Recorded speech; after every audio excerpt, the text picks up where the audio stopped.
Muy buenas y bienvenidos todos y todas al episodio 132 de Onda Felicidad. Un episodio muy especial. Siempre digo lo mismo. ¿Por qué? Porque la gente que viene al podcast a mí me encanta y todos los episodios son muy especiales. Pero este lo es doblemente o triple, casi. Sí, bueno, esto lo es por muchas razones. Es el último episodio de esta sexta temporada. 6 temporadas ya, el episodio 132. Nos vamos a ir a descansar un poquito durante unos meses, volveremos y además es que ya tenemos cerradas entrevistas para la vuelta en septiembre. Entrevistas que os van a gustar mucho, que a mí me hace mucha ilusión tenerlas ya cerradas, con personas que ya han estado en alguna ocasión en el podcast, con personas que no han estado nunca y que tienen muchísimo, muchísimo que aportar. Entonces, yo que soy una gran consumidora de podcast, cuando escucho un podcast y me dicen que ahora nos vamos a descansar y resulta que ya los he escuchado todos, digo, vaya por Dios, ahora van a descansar y yo a ver qué hago. Bueno, hay tanta gente maravillosa haciendo podcast de todo tipo, contenido tan estupendo sobre temáticas, muchas de ellas a mí me gustan mucho, obviamente los de salud, pero también escucho otro tipo de podcast, así que bueno, pues es una oportunidad también para aprender con los demás y de verdad, no me echéis de menos porque me vais a seguir teniendo en las redes sociales, en el Club Felicidad, en la Escuela Felicidad, al otro lado del correo. Ya os he dicho que la consulta de dietética sí que va a cerrar durante unas semanas, pero en general, sobre todo los pacientes que ya han empezado conmigo, pues esas revisiones sí que vamos a mantenerlas, por supuestísimo, y ya os iré contando pues un poco calendario, ¿vale? Toca descansar, toca relajarse. ¿Y por qué es también muy especial este podcast? Pues porque estáis al otro lado, como siempre, pero hoy en directo. No he difundido mucho esta idea, pero las personas que estáis en mi grupo de WhatsApp, las personas que estáis en la escuela, en el club, sí que eréis conscientes de que, bueno, os debía un preguntas y respuestas, que lo anuncié a lo largo de esta temporada, solo nos dio tiempo a hacer uno, entonces os dije, venga, despedimos temporada, perdón, con este episodio especial y pues al final me lió la manta a la cabeza y lo estamos haciendo en riguroso directo. Los protagonistas vais a ser vosotros, pero me acompaña alguien que le vamos a tener un ratito porque tiene mucho jaleo, tiene mucho lío, enseguida le voy a dar paso, pero es especial por eso. Porque es en directo, porque es el último de la sexta temporada, porque mandáis vosotros y os quiero dar las gracias por todo ello, por todo este apoyo tan tremendo que le dais a todas aquellas cosas en las que Felicidad, bueno, pues se mete. Y aprovecho este momento para contar dos noticias, ¿vale? Una es importante para mí y otra es importante para todos. Creo que voy a empezar por la que es importante para todos. Ya sabéis que en el podcast no solemos hablar de actualidad, no solemos hablar de noticias, porque al final se trata más de temas que trascienden, ¿no? en el tiempo y que pueden servirnos en cualquier momento. Pero esta misma semana, yo creo que fue el viernes o el sábado, aprobó un documento junto con las comunidades autónomas en el Consejo Interterritorial del Sistema Nacional de Salud sobre la cronicidad. Y dentro de ese documento se reconoce por primera vez en la historia de España que la enfermedad celíaca es una enfermedad crónica. Ya lo sabíamos que la enfermedad celíaca es crónica, aparece en todas las guías y en todos los manuales. Sabemos que a día de hoy, para nuestra desgracia, no tiene una cura, tiene un tratamiento que tiene que ser estricto, que es esa dieta sin gluten, pero que aparezca dentro de este documento significa una cosa muy importante. Y es que el objetivo que tiene este documento, en el que también se habla de la COVID persistente, también del dolor crónico no oncológico, también de las secuelas de la polio, muy importante, es decir, tanto esos tres que os acabo de decir como la enfermedad celíaca pasan a ser reconocidos como procesos crónicos, como enfermedades crónicas. Esto supone una mejor atención, una mejor asistencia médica, rutas asistenciales en común para trabajar esa cronicidad. La idea es que todo esto se traduzca en también mejoras en el seguimiento, aunque ya tenemos un protocolo para el diagnóstico que esté más estandarizado. También todo lo que tiene que ver con el propio tratamiento, que es una dieta sin gluten estricta. Oye, pues igual a través de este camino se consigue, ¿no? que exista algún tipo de deducción, de financiación, ¿no? para determinados productos relacionados con nuestro día a día. Es una excelente noticia por eso. Nosotros ya sabemos que es una patología crónica, que tenemos que convivir con ella en el momento en el que nos lo diagnostican para toda la vida, pero es excelente saber que puede haber mejoras en la calidad asistencial porque ahora ya tenemos como más visibilidad. Ya no es, hay celiaquía, que no quiere comer, que no puede comer, que no. No, estamos hablando de que ya se considera una patología crónica como tantas otras. En este caso, con un tratamiento del que hablamos muy a menudo en el podcast, obviamente, que es la dieta sin gluten estricta. ¿Vale? Esa es la noticia buena para todos. Obviamente, pues para los que residimos en España, porque esto se ha aprobado hace poquito, os dejaré toda la información en las notas del podcast. Y la segunda buena noticia, que en este caso es para mí y es gracias a todos vosotros, es que el viernes pasado se celebró la primera gala de los premios Influceliac en la finca Gurugú, en Alcalá de Henares, un sitio maravilloso, organizada por la asociación Viviendo Sin Gluten, liderada por Pilar Zurdo, de la vecina celíaca, con un equipazo tremendo. Allí nos juntamos más de 300 personas para pasar una noche fantástica, independientemente de los premios, pues fue un momento para compartir, para disfrutar, para ponernos cara, ¿no? Porque había mucha gente a la que ves en redes, sigues en redes, te ríes con ellos en redes, o a veces pues echas una lagrimita también con ellos en redes y de repente les tienes ahí. Fue maravilloso, había 14 categorías y bueno, yo os había hablado de estos premios en la newsletter y bueno, pues llegué a la final con dos compañeras maravillosas, que son Dani Facho de Sin Glutenismo y Marta Carmona de Manjares Celiaquía Salud. A Marta la habéis escuchado en el podcast, la he llevado a Cangas, o sea, es que me parece una profesional con una trayectoria tremenda, me parece un libro abierto, me encanta cómo comunica y allí estuve con ellas en la final. Al final, bueno, pues yo supongo, ¿no?, que por tantos años de trayectoria, pues tuve la suerte de ser la elegida, me traje el premio a casa, os lo dediqué a todos vosotros y también a mi chico en esa categoría de divulgadora profesional sanitaria. Me emocioné mucho porque, sinceramente, y los que me conocían me dijeron, ¿estabas nerviosa tú delante de un micro? Sí, sinceramente estaba nerviosa porque no creía que yo fuese a ganar con semejantes compañeras. Así que, bueno, pues que muchísimas gracias a todos porque al final era un voto popular y bueno, sois los responsables, ¿no?, de que llegase hasta ahí. Gracias, gracias, gracias.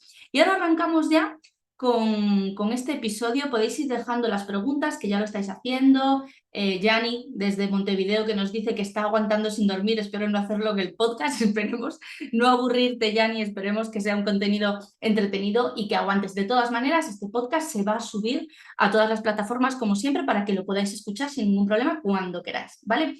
Irene ya ha dejado también preguntas por aquí, Maribel también está dejando preguntas, vacaciones, citometrías, etcétera, etcétera. Yo tengo que buscar primero a la persona a la que le voy a dar paso porque tiene un poquito de jaleo y para ella he seleccionado algunas preguntas que han llegado estos días. ¿Por qué para ella he seleccionado ciertas preguntas? Porque es una maravillosa experta en autoinmunidad. Si es que ya he hablado, o sea, llevo 5 minutos grabando y ya es experta en autoinmunidad, en enfermedad celíaca, es enfermera, es dietista nutricionista y estuvo sentada el otro día conmigo en Alcalá de Henares. O sea, ya sabéis quién es. Voy a ver si ya la tenemos conectada para darle paso y le voy haciendo las preguntas que he reservado para ella porque creo que os puede ayudar muchísimo. Voy a buscar por aquí. Levántame la mano. A ver, que no la encuentro. Ah, ya la he encontrado, ya la he encontrado. Bueno, tengo que decir también que tenemos conectada a Elena. Elena Buendía, de la Celiacoteca, que es un obrador artesano sin gluten de Madrid. También estuvo el otro día en esos premios, en la final, y está aquí. Tiene un producto maravilloso, de verdad. La Celiacoteca, buscadla en redes. Si no la seguís, seguidla. Marta, te hago panelista. Ya lo he dicho, es Marta Carmona. Tenemos a Marta Carmona en vivo y en directo en el episodio 132 de Onda Felicidad. Que sepáis que abrimos temporada con ella y aunque ella no sé si lo sabe o si lo sabía, cerramos temporada con ella. Mejor imposible. Ella es, como os decía, es enfermera, dietista nutricionista especializada en celiaquía, en autoinmunidad. Es increíblemente sabia, os lo puedo asegurar. Yo no llevo a Cangas de Narcea a cualquiera, eso ya lo sabéis. Así que le doy paso y le voy a hacer algunas preguntas que habéis enviado. Le damos paso a ella, estamos un ratito con ella y seguimos con el resto de preguntas, ¿vale? No sé si está por aquí ya. Ahora está entrando. Ahí se ha caído. Bueno, cosas del directo. No pasa. ¿Ahora, Lore? Perfecto, perfecto. ¿Cómo estás? Muy bien, emocionada ya antes de empezar, por favor. Muchas gracias. Lo primero, enhorabuena. Bueno, que ya era me diste muy la enhorabuena el merecido. viernes que lo pasamos muy Sí, bien. bueno, te la he dado por WhatsApp, te la he dado, pero muy merecido el premio. Sabes que te lo dije, estoy súper contenta de que te lo hayas llevado. Y el trabajo que has hecho por la enfermedad celíaca, hay muchos años y mucho trabajo ahí detrás de ese premio. Con lo Mira quién cual, habla, enhorabuena a ti, a Juan. Ahí el pobre, como digo, decimos la parte un poco menos visible, pero que también ahí está en todo, ¿no? es Con lo fundamental, cual, sí. súper enhorabuena.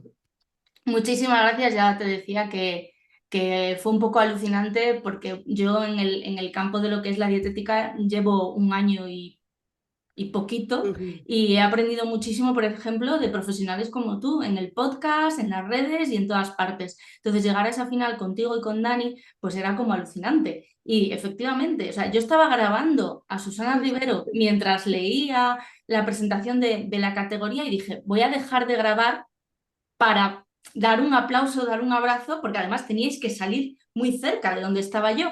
Y cuando dijo mi nombre dije, no puede ser. Yo entiendo, y es lo que decía, que al final pesa el trabajo en redes de hace muchos años. Y por eso siempre te digo, más redes, Marta, te queremos ver más, porque la gente te conoce menos. Es que si no, Sí. arrasarías. No, ya, a ver, yo creo que sí, o sea, se premió una trayectoria también. Eres dietista desde hace un año y medio, 2 años, pero ¿cuánto llevas divulgando? ¿A cuántas personas has entrevistado? La Escuela Felicidad, los podcasts, toda la divulgación que haces, con lo cual yo siempre digo que al final los premios llegan, pero por un trabajo de pico y pala. Yo reconozco que a la divulgación he llegado hace nada, o sea, sí tengo una trayectoria detrás, una formación, unos estudios, todo que respalda lo que yo difundo, porque una cosa muy importante era eso, lo del difundir, pero difundir con una base, ¿no? No cosas que oímos de repente, que si el pan, lo que se comentó, por ejemplo, que si tengo problemas con mi padre, que si el pan, que si lo otro. Al final hay muchísima divulgación que no tiene ningún respaldo científico, pero es que la tuya lo tiene, o sea, tiene ese respaldo y tiene ese tiempo, con lo cual, nada, Lore, ahí grande el premio en tu entrada, que se vea bien.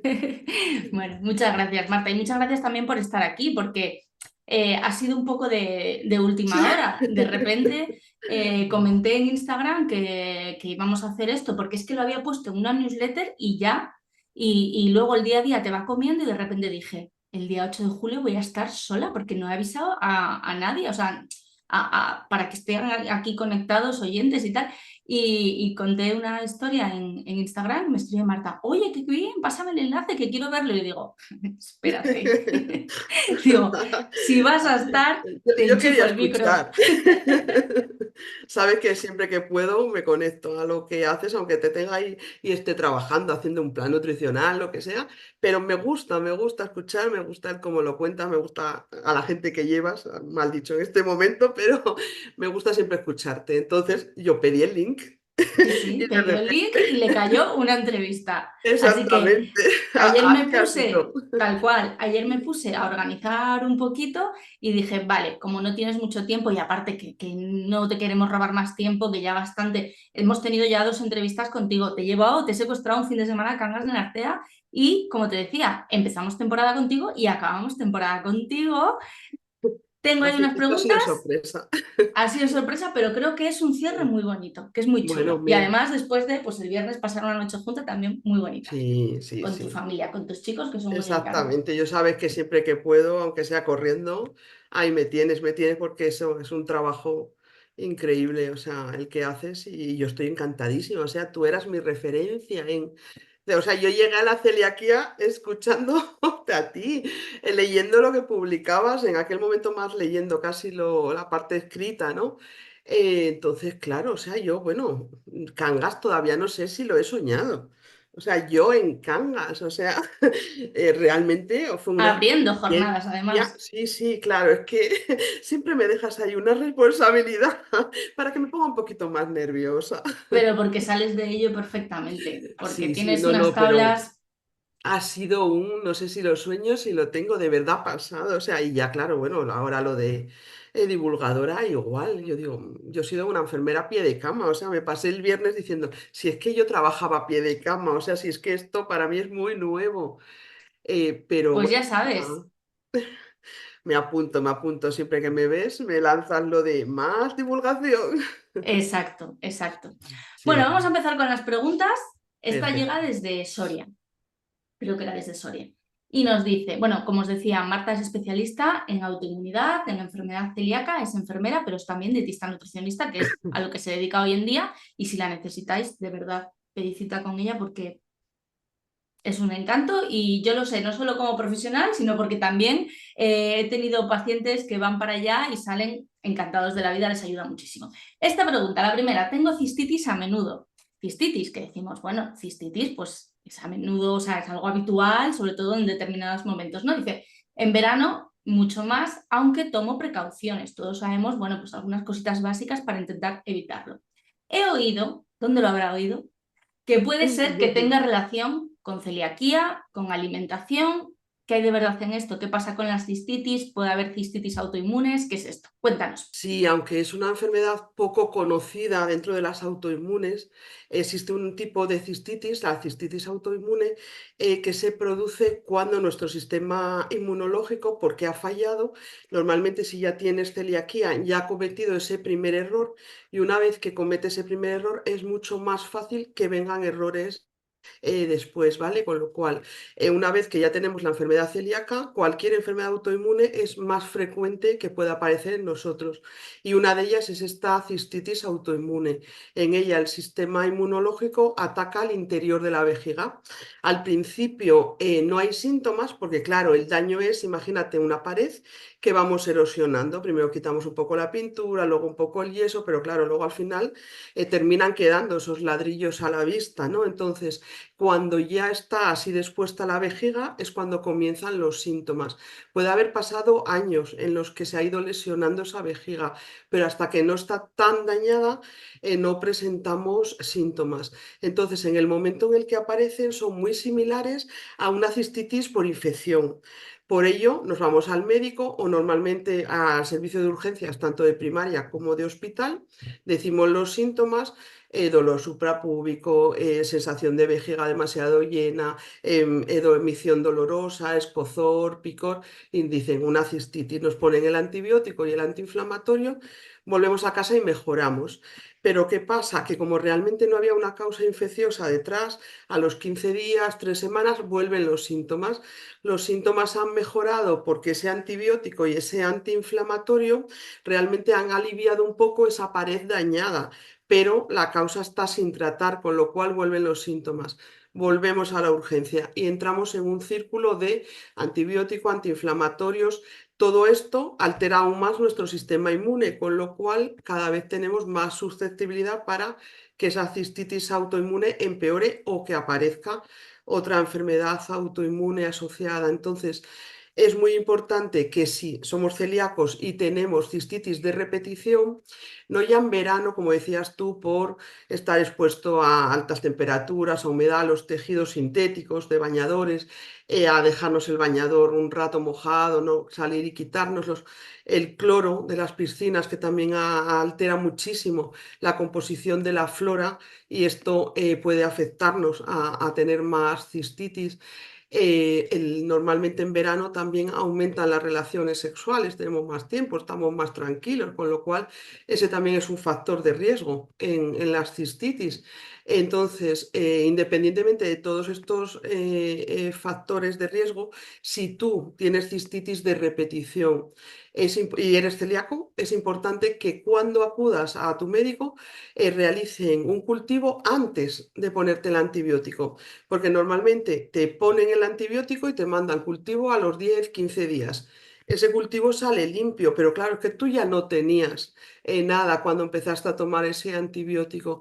Entonces, si te pasa una vez, no pasa nada, pero si es una cosa que repite y repite, sí es importante que acudas y que te hagan decir, oye, mira, llevo haciendo varias cistitis, hay esta relación, tengo esta enfermedad autoinmune o esta sí tengo varias, y que te hagan un cultivo antes de comenzar el tratamiento antibiótico. Si ese cultivo sale limpio, ahí ya saltarían las alarmas, ¿vale?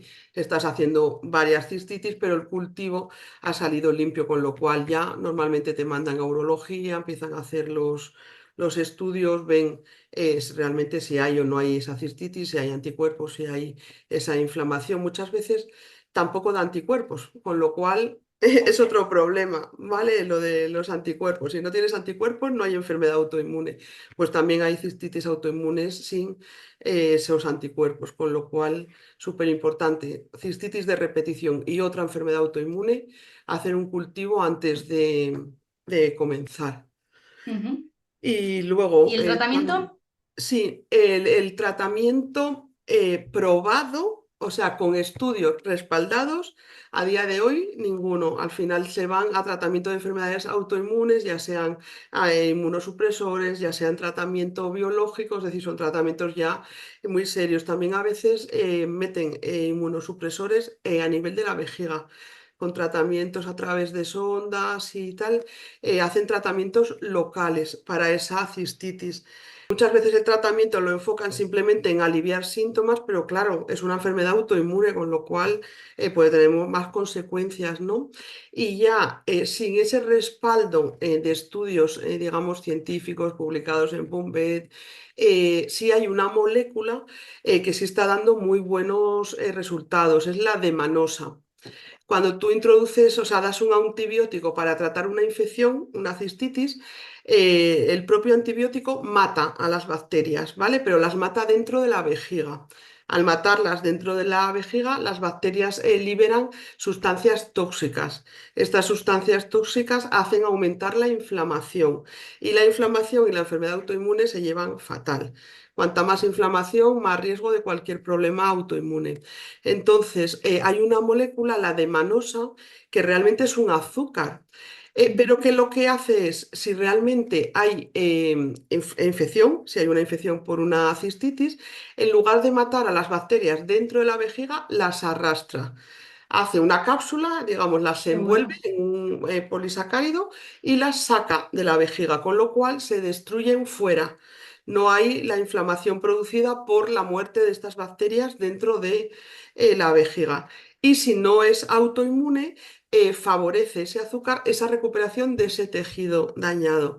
Con lo cual, los resultados son muy buenos. Yo te lo puedo decir por experiencia propia, que ya no falta mi neceser de viajes, de casa, Claro. porque realmente es un azúcar, un aporte de calorías bajísimo, o sea, pueden ser 30 calorías las que te aportan la medicación que te tienes que tomar en todo el día y los resultados son muy, muy buenos. Lo que pasa que faltan estudios. Ya. Realmente no tenemos esos estudios que pongan esa base científica.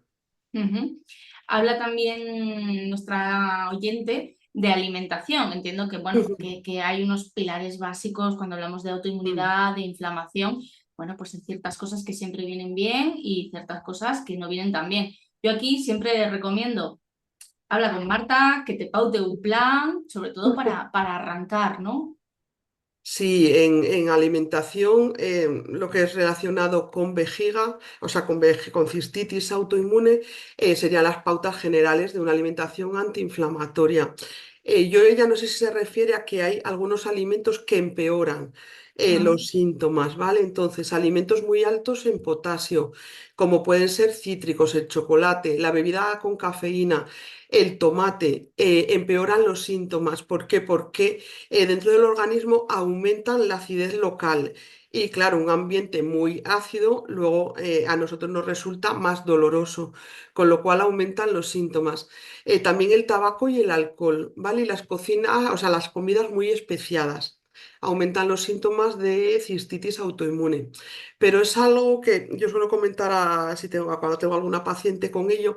Es muy difícil que tú te vayas a la urgencia, preguntes, o sea, o cuentes qué es lo que te pasa y te pregunten si has tomado tomate el día anterior o has comido chocolate o fumas. Son preguntas que no se hacen cuando tú vas con una cistitis a la urgencia. Te preguntan qué te pasa, cómo te molesta, cuándo te molesta y cuándo empezaron los síntomas.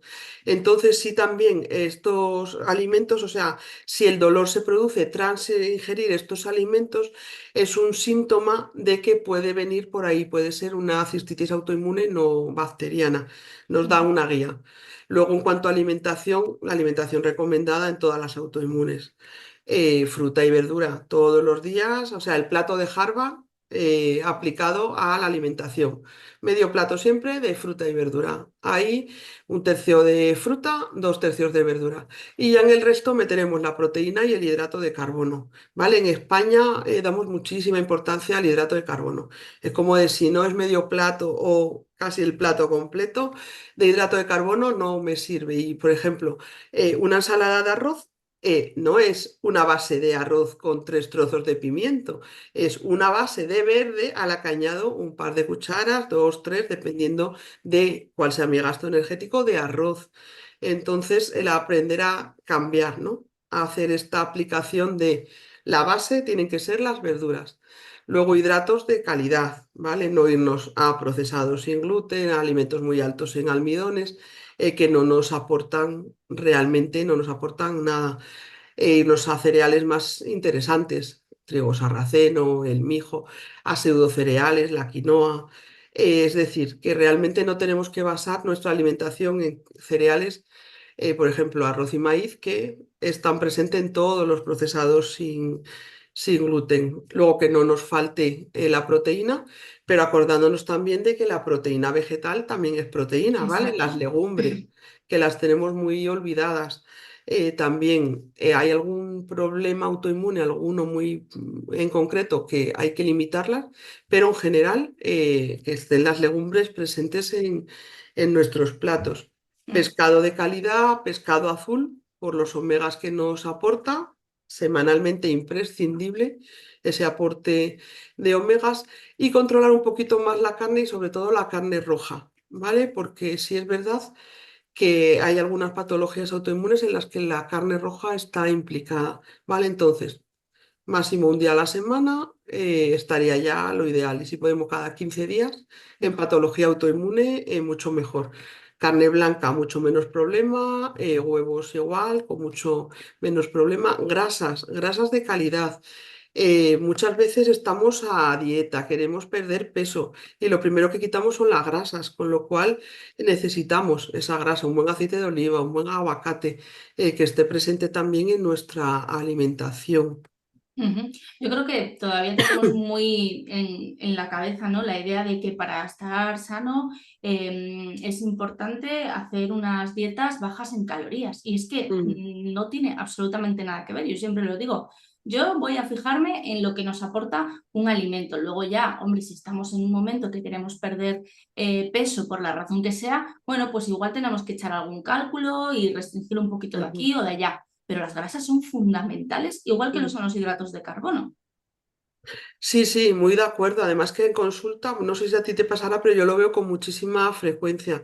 Personas que abusan de procesados sin gluten, que realmente son bajísimos en fibra y además limitan muchísimo el consumo de grasa, con lo cual hay unos estreñimientos que no hay manera de vencer. ¿Por qué? Porque por un lado no aporto la fibra que necesito, bebo el agua justito y además la grasa es muy, muy escasa con lo cual hay muchísimo estreñimiento Ujú, asociado a enfermedad celíaca y realmente se podría evitar utilizando eso, cereales de calidad, cereales integrales, la legumbre altísima en fibra y ese aporte de grasa, ¿vale? Del pescado azul, de un buen aceite de oliva, del aguacate, grasas de calidad. No tengo que comer grasas hidrogenadas, grasas trans, no, claro. pero sí grasas de calidad y que tienen que estar todos los días. Igual que la fruta y la verdura tienen que estar todos los días, una pequeña cantidad de grasa la necesitamos a diario Ujú. y se ven muchas dietas en las que la han bajado, pero tanto, tanto, tenía la semana pasada una chica en consulta que decía que utilizaba al día un Philips, se compró un aceite en spray y un toque era lo que utilizaba al día de grasa. Ay, Claro, el tía. estreñimiento era bestial y claro, imposible además muy difícil de solucionar. Una grasa, si no está lubrificada, también es mucho más difícil de evacuar, con lo cual, si ya Claro, no metes fibra y además no metes grasa, el estreñimiento está casi garantizado.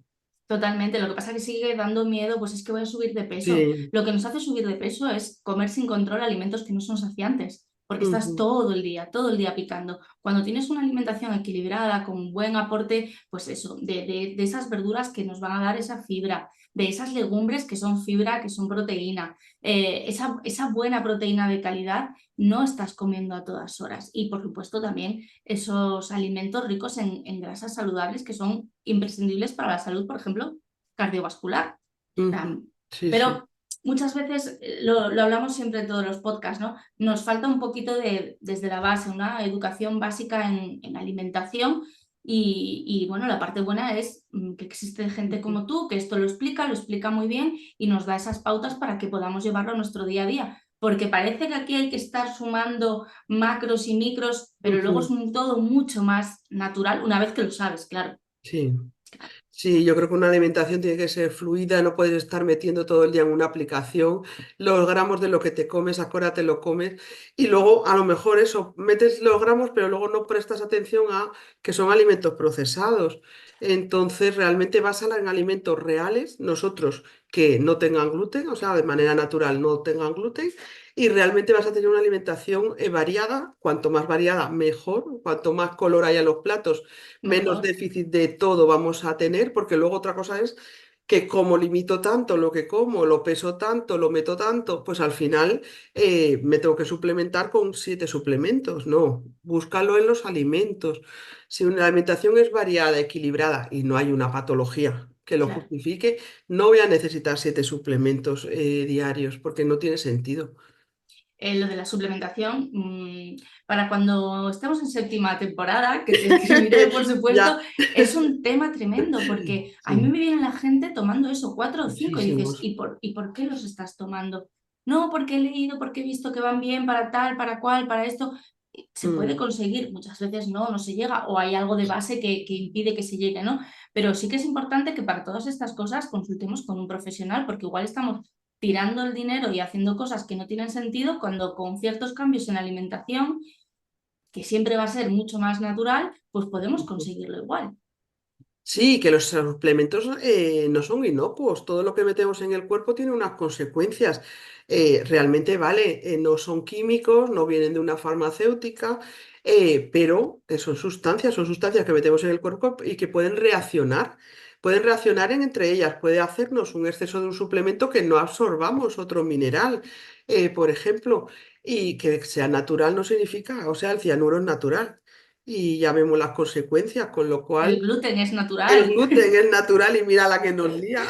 Exacto, Con lo exacto. cual, exactamente, suplementos sí, hay veces que hace falta en la celiaquía, sobre todo al diagnóstico, hay una mala absorción, hay veces que hacen falta, pero normalmente cuando llegas a 7 suplementos, 8 suplementos, no estás haciendo Algo, bien sí, una alimentación o hay un problema con que me quiero tomar todas estas cosas. también puede ser, exacto. Ujú. Bueno, vamos a seguir con las preguntas porque tú te tienes que ir en breve, que tiene que trabajar, que tiene consulta. Ha entrado una de alguien que te conoció en las jornadas de Alcalá, supongo que bueno, como ha habido dos, en Sí, abril o en y, noviembre. noviembre. Sí, y dice otra duda. Hace poco a mi hijo le diagnosticaron Ah, vitiligo.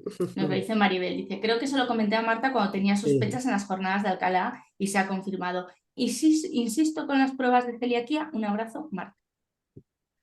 Sí, creo que sé quién es. Un saludo, porque se acercó allí a comentarlo.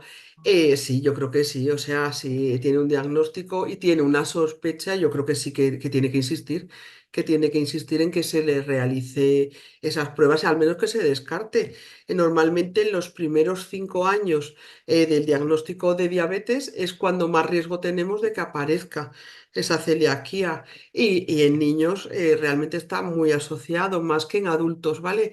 Un adulto con diagnóstico, bueno, normalmente en adultos es al revés. Primero es el diagnóstico de diabetes, de celiaquía, y Ujú. luego puede llegar el de diabetes, pero en niños no.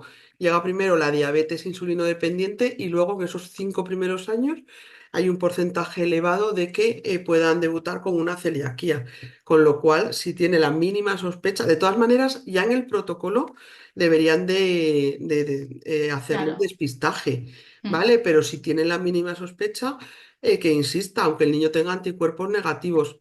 En niños las celiaquías seronegativas son más extrañas, pero ya se están viendo.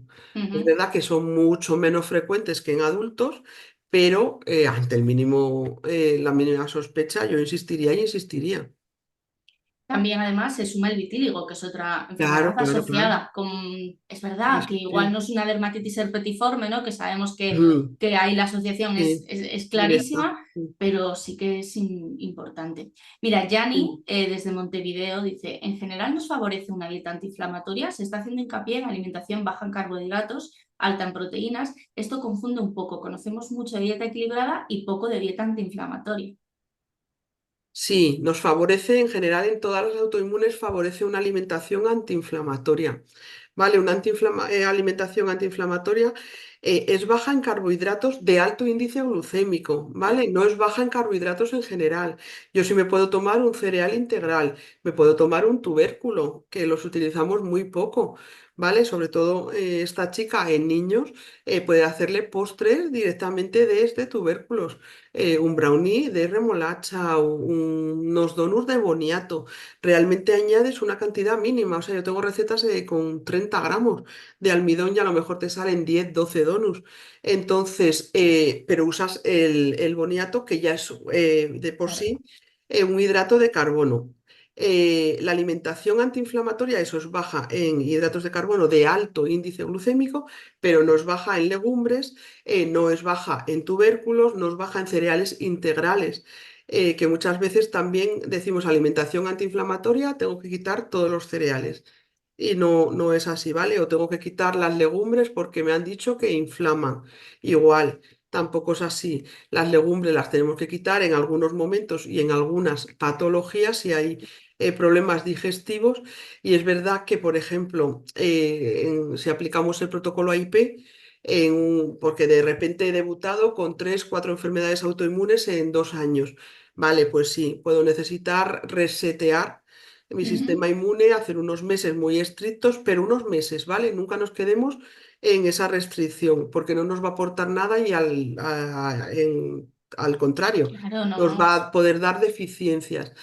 Y lo que dice de alto en proteínas si utilizo proteínas vegetales. Si no, no, una alimentación antiinflamatoria no es alta en proteínas, tiene las proteínas que necesitamos, las justas, pero realmente muchas veces comemos un exceso de proteína y además un exceso de proteína animal. Como te decía, por ejemplo, la carne roja se relaciona con problemas de tiroides, tiroiditis autoinmune o Hashimoto.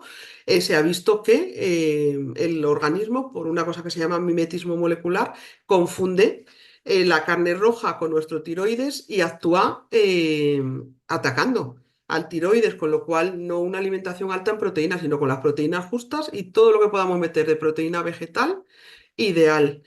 Y luego lo que comentamos antes, rica en fruta, verdura, alta en grasa, buenos pescados, huevos también, o sea, no hay ningún problema en patología autoinmune, salvo en esa fase de AIP que la os quitamos, de tomar huevos, pero al final es comer alimentos naturales, o sea, no centrarme en, tiene que ser antiinflamatorio, me tengo que ir a las bayas o a los arándanos, si hay fresas, cómete fresas, que son igual de bajas en Mm. hidratos de carbono que esos arándanos, ¿no? De temporada, que eso no lo hemos dicho antes. Cuanto el alimento es de temporada es más alto en nutrientes y nos va a aportar además variado. Vamos a tener más betacarotenos en invierno porque nos van a hacer más falta Claro. realmente para nuestro cuerpo. Vamos a tener X vitaminas en primavera porque son las que nos dan esos alimentos. Con lo cual, irnos a alimentos de temporada también ayudan esa alimentación antiinflamatoria. Ujú. Marta, te vamos a dejar porque tú tienes Tranquilo. consulta, Cuando ¿sí? tú quieras, ¿vale? Yo hasta las 12 no tengo problema, pero ¿Tiramos con una más? sí, si Es que quieres, no, yo eso.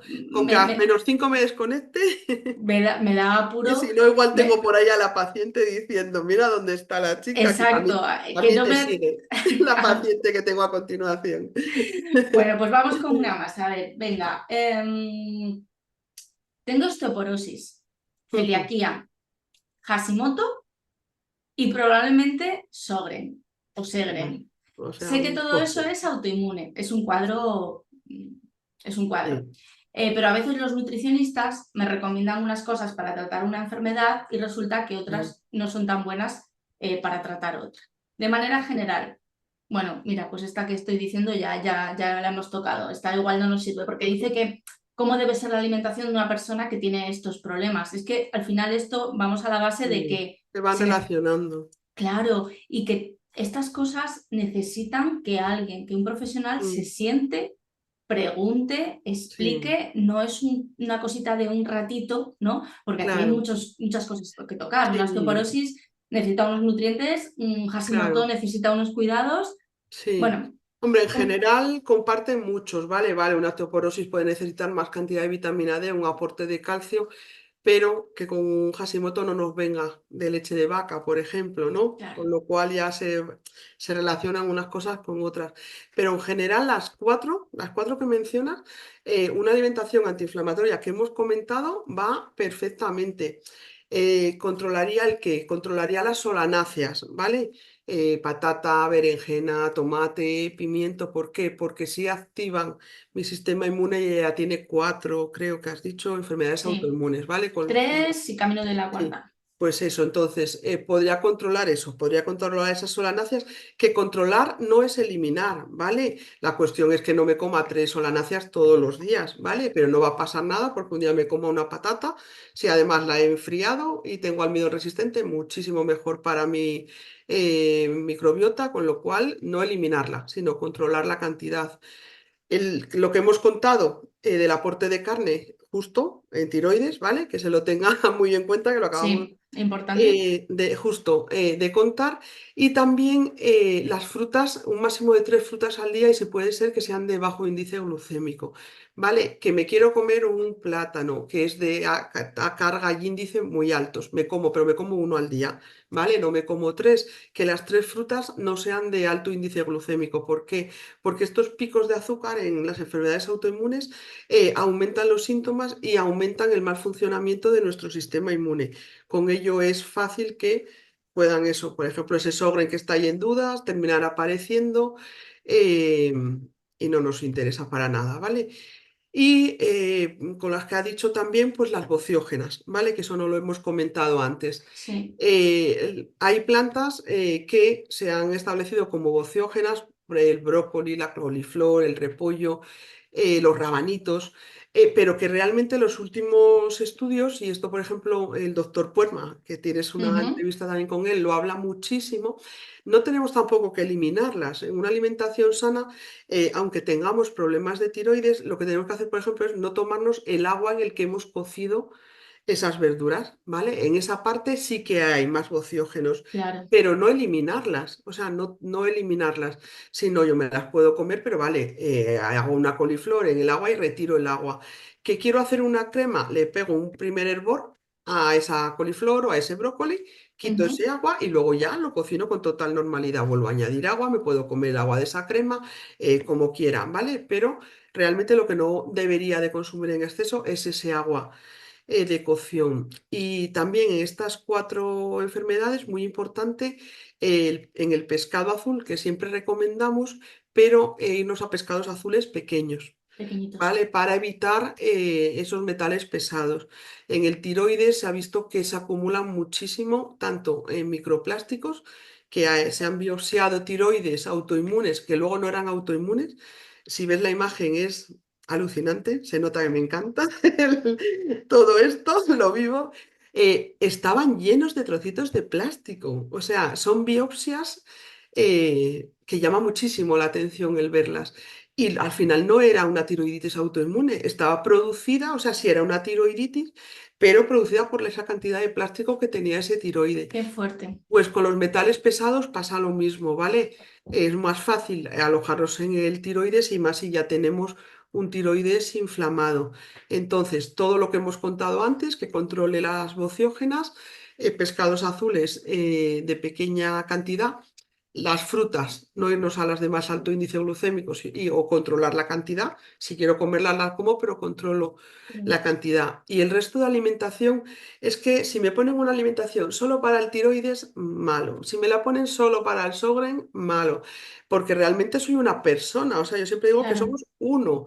No soy Esta patología o esta otra, sí. exactamente, eso es. Soy una persona que tiene X, X y X. Con lo cual, es verdad que algunas veces la leche, ¿vale? La leche, no lo hemos comentado, en estas patologías que ha mencionado, si se ha visto que la leche de vaca, no de cabra o de oveja, ¿vale? Por el tipo de proteína que tiene, puede activar también el sistema inmune, con lo cual, si podemos pasarnos a una leche de cabra o de oveja, un yogur, un kéfir, un queso, comprar un queso de cabra, por ejemplo, que es sencillo, la leche cambia más el sabor, pero un queso, puedes comprarte un queso Sí, de cabra sin ningún problema y intentar reducir la leche de vaca, me tomo un café fuera de casa y no hay opción, o también las leches vegetales, ¿vale? Sabiendo que, esto lo cuentas tú también muchas veces, que no son leches, no tienen los mismos nutrientes, realmente no nos aporta lo mismo y siempre certificadas, que no son leche, con lo cual, como no es leche, necesitamos el sello. Y el resto, una alimentación variada, equilibrada, rica en verduras, rica en frutas, en todo lo que hemos dicho. Y si al final, baja, claro, hay unas bases que son muy importantes, ¿no? Pero alguien lo comentaba por aquí, ¿no? Es que me dicen que unas cosas son buenas, claro, porque estamos viendo a claro, todas horas. El brócoli es una maravilla, el brócoli es una maravilla. Y luego lees en otros sitios, cuidado que si tienes tiroides, tiroiditis, claro. el brócoli. Entonces, por eso también es tan importante Mm, que los nutricionistas, ¿no? Sobre todo dietistas, nutricionistas y dietistas nutricionistas, estéis en la seguridad social para que cuando haya un diagnóstico de este tipo, el médico te diga, pasa a hablar con Marta y Marta te mm, explique esto y te diga, mira, vamos a reducir esto, vamos a cambiar esto, prueba tal, porque es que salimos al mundo y mm, tenemos medicamentos que nos ayudan a esto, a lo otro, al final estamos polimedicados por todas partes y no nos sí, damos cuenta de que lo que comemos todos los días nos puede ayudar o nos puede perjudicar. Y ujú, mientras no haya una figura, sí, en todos los hospitales y en todos sí, los sí, centros de salud, pues va a seguir pasando esto. Y es que al final claro. la alimentación es prevención, es salud, es tratamiento, es absolutamente todo. Y influye en la medicación que te ha puesto ese médico, Claro, ¿vale? Es muy, totalmente. muy, muy frecuente ver dosis súper altas de Eutirox en personas que se toman el Eutirox con el café. A la vez, o sea, me desayuno y me tomo el Eutirox con la taza de café desayunando. Le quitas ese café, se lo alejas y de repente has reducido a la mitad la dosis de medicación. La medicación tiene unos efectos secundarios. Si me diagnostican con 40 años y estoy tomándome la pastilla otros 40, realmente todo eso es trabajo hígado, trabajo renal. Entonces, si puedo tomarme la mitad de dosis, el problema es que el médico realmente no tienen tiempo. Claro, Realmente no tienen tiempo y muchas veces tampoco tienen la formación. Yo lo hablo con muchos médicos que dicen, nosotros hemos dado en medicina en 5 años, o pues, sí, 5 años, más luego la más la especialidad, especialidad. no ha llegado a 40 horas de nutrición. Entonces, esto ya sabes que si no te pones y te pones y lees un estudio, lees otro, y te haces un curso, y te haces una formación, y aunque te hagas el grado, yo me hice el técnico, no me quedé contenta con suficiente con el técnico y me hice el grado. Y salí del grado y dije, pues sigue habiendo muchas cosas que no sé. Claro, por Y entonces supuesto. es a formarte, que cuando te toca tiroides, igual me tiro 2 años estudiando cosas de tiroides. Que tocó luego el Sjögren, muchas veces es verdad que también porque el cuerpo Por aquí presente experiencia, sí. es un candidato que todo se lo coge. Entonces, pero ves cuando empiezas a estudiar una patología, que hay muchísimas cosas y muchísimos factores detrás en los que puedes ayudar con cambios tontos, Mm. cambios muy sencillos, que puedes tener beneficios y quitar medicación. O sea, yo digo que todo lo que he ido quitando, o sea, yo estaba todos los meses en hospital de día poniéndome tratamiento IUV. Pues ahora no, gracias a Dios. Yo no tengo los dedos. La Eh, gente piensa que es un milagro, pero es ciencia no, pura no, y no dura. es un trabajo de fondo. No te digo que cuando hay tantas enfermedades autoinmunes, tienes baches, tienes momentos, una mejora y de repente empieza, yo hace año y medio cuando empecé con lo de la cistitis autoinmune decía, pero no puede ser, pero si ahora estoy bien, ¿por qué todos los días hago infección de orina? Porque claro, en aquel momento era infección de orina, antibiótico antiinflamatorio, infección de orina, hasta que ya luego lo ves. Pues claro, cuando empiezas, pum, pum, estudias, miras, buscas, hablas con uno, hablas con otro, no sé qué, llega la de manos a tu vida y es la maravilla de la vida, dices, o sea, una cosa que se puede quitar con un azúcar, una chorrada que me estaba llevando todos los meses a hospital de día. ¿Qué No pasa? tiene sentido. Pero, pues eso, falta muchísimo trabajo y que estemos eso en la sanidad, que Ujú. podamos echar una mano desde ahí. Efectivamente. Sí, Nos sí, quedan sí. 4 minutos exactos. Entonces, te voy a hacer la pregunta del millón Venga, porque esta se pregunta prácticamente todos los días. En sí, el momento en el que hay una autoinmune, sí. ¿tenemos siempre más riesgo de tener otras autoinmunes o si la controlamos ya nos va a pasar nada? Sin No. asustarse, sin Sí, asustarse. siempre que hay una enfermedad autoinmune, de base nuestro sistema inmune ya ha fallado. Una vez, o sea, tenemos esa enfermedad autoinmune porque se ha equivocado por lo que sea, por un ambiente inflamatorio, por una exposición a tóxicos en un momento, por una exposición, también alguna bacteria. Se ha visto alguna que puede activar el sistema inmune y provocarnos esa enfermedad autoinmune. Entonces, en el momento en el que ya ha fallado, es mucho más fácil que se cometa un segundo error. Entonces, en el momento que ya tengo una enfermedad autoinmune, es mucho más fácil que aparezca una segunda enfermedad autoinmune, una tercera, que no significa que todo el mundo la vaya a tener, ¿vale? Que no cunda el pánico, exacto. Dedos cruzados. Pero tú has tenido mucha suerte porque has tenido dentro de lo que cabe un diagnóstico Mm, muy temprano, ¿vale? Esto mm. se ve mucho en personas en las cuales el diagnóstico ha tardado muchos años en llegar. ¿Por qué? Porque hemos estado sometidos muchos años a esa activación del sistema inmunológico. Eso. Asociado a esto, muchas veces dicen, vale, tengo celiaquía, comienzo a hacer la dieta, la hago bien, ya no tengo más riesgo de otra enfermedad autoinmune. No, no es así, ¿vale? El Por riesgo desgracia. aumentado está. Lo que pasa que el tener controlada esa enfermedad autoinmune va a hacer que mi sistema inmune esté más tranquilo, con lo cual, si está más tranquilo, voy a tener menos riesgo, pero el riesgo aumentado con respecto a la población general Claro. está. También que tenga esa enfermedad autoinmune controlada va a hacer, por ejemplo, en la celiaquía que no tenga un déficit de nutrientes, que muchas veces tengo un déficit de hierro, un déficit de vitamina D, un déficit de zinc, o sea, muchos déficits que van a condicionar que mi sistema inmune no funcione correctamente. Si yo absorbo bien los nutrientes, no voy a tener ese déficit, mi sistema inmune va a estar más fuerte. Y por ejemplo, en tiroides, el que yo, si tengo tiroides, o sea, tiroiditis y además soy celíaca, si tengo controlada la celiaquía, va a hacer que la medicación que me tomo sea más efectiva, con lo cual no es que mis anticuerpos disminuyen porque me tomo porque tengo el eutirox y ya está controlada, no, disminuyen porque con la celiaquía estaba absorbiendo mal. Ahora sé que tengo la celiaquía, absorbo mejor, la medicación es más eficiente. Entonces, si puedo lograr intentar que el ambiente sea el más propicio para que no aparezcan otras enfermedades autoinmunes, pero el riesgo en el momento que mi sistema inmune se equivocó una vez, ya está ahí, ¿vale? El riesgo de que se vuelva a equivocar está. Ahí está el trabajo de todo lo que estamos hablando de alrededor. Hay una parte genética que no puedo controlar, pero todo lo de alrededor sí, incluyendo luego ya también ejercicio, incluyendo un buen descanso, una gestión del estrés, o sea, más cosas aparte de la alimentación. Por eso es tan importante el seguimiento. Sí, súper Fundamental, porque hay importante. ciertas cosas que no nos van a mirar en el seguimiento, pero hay Claro. ciertas cosas que sí nos las miran. Lo Entonces, que, pedidlo. lo, Si no os lo hacen, pedidlo. lo que comentabas al principio, ¿no? Lo de que se haya declarado una enfermedad crónica, súper importante, porque eres celíaco, o en celiaquía a lo mejor se hace más el seguimiento, ¿no? Pero en tiroiditis tengo gente que hace 10 años les han puesto el Eutirox, el médico de cabecera les controla el Eutirox y se acabó.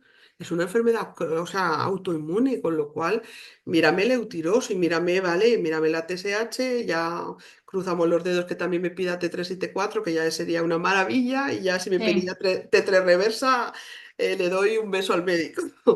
Pero hay más cosas. Mira que no haya un marcador de inflamación elevado, mira que no se me esté claro. alterando una analítica por otro sitio, mira una VSG, o sea, una PCR, o sea, hay muchos indicadores que muchas veces es que te traen la analítica solo, la Sí, TSH, sí. y Mm, dices, y el resto es una enfermedad autoinmune.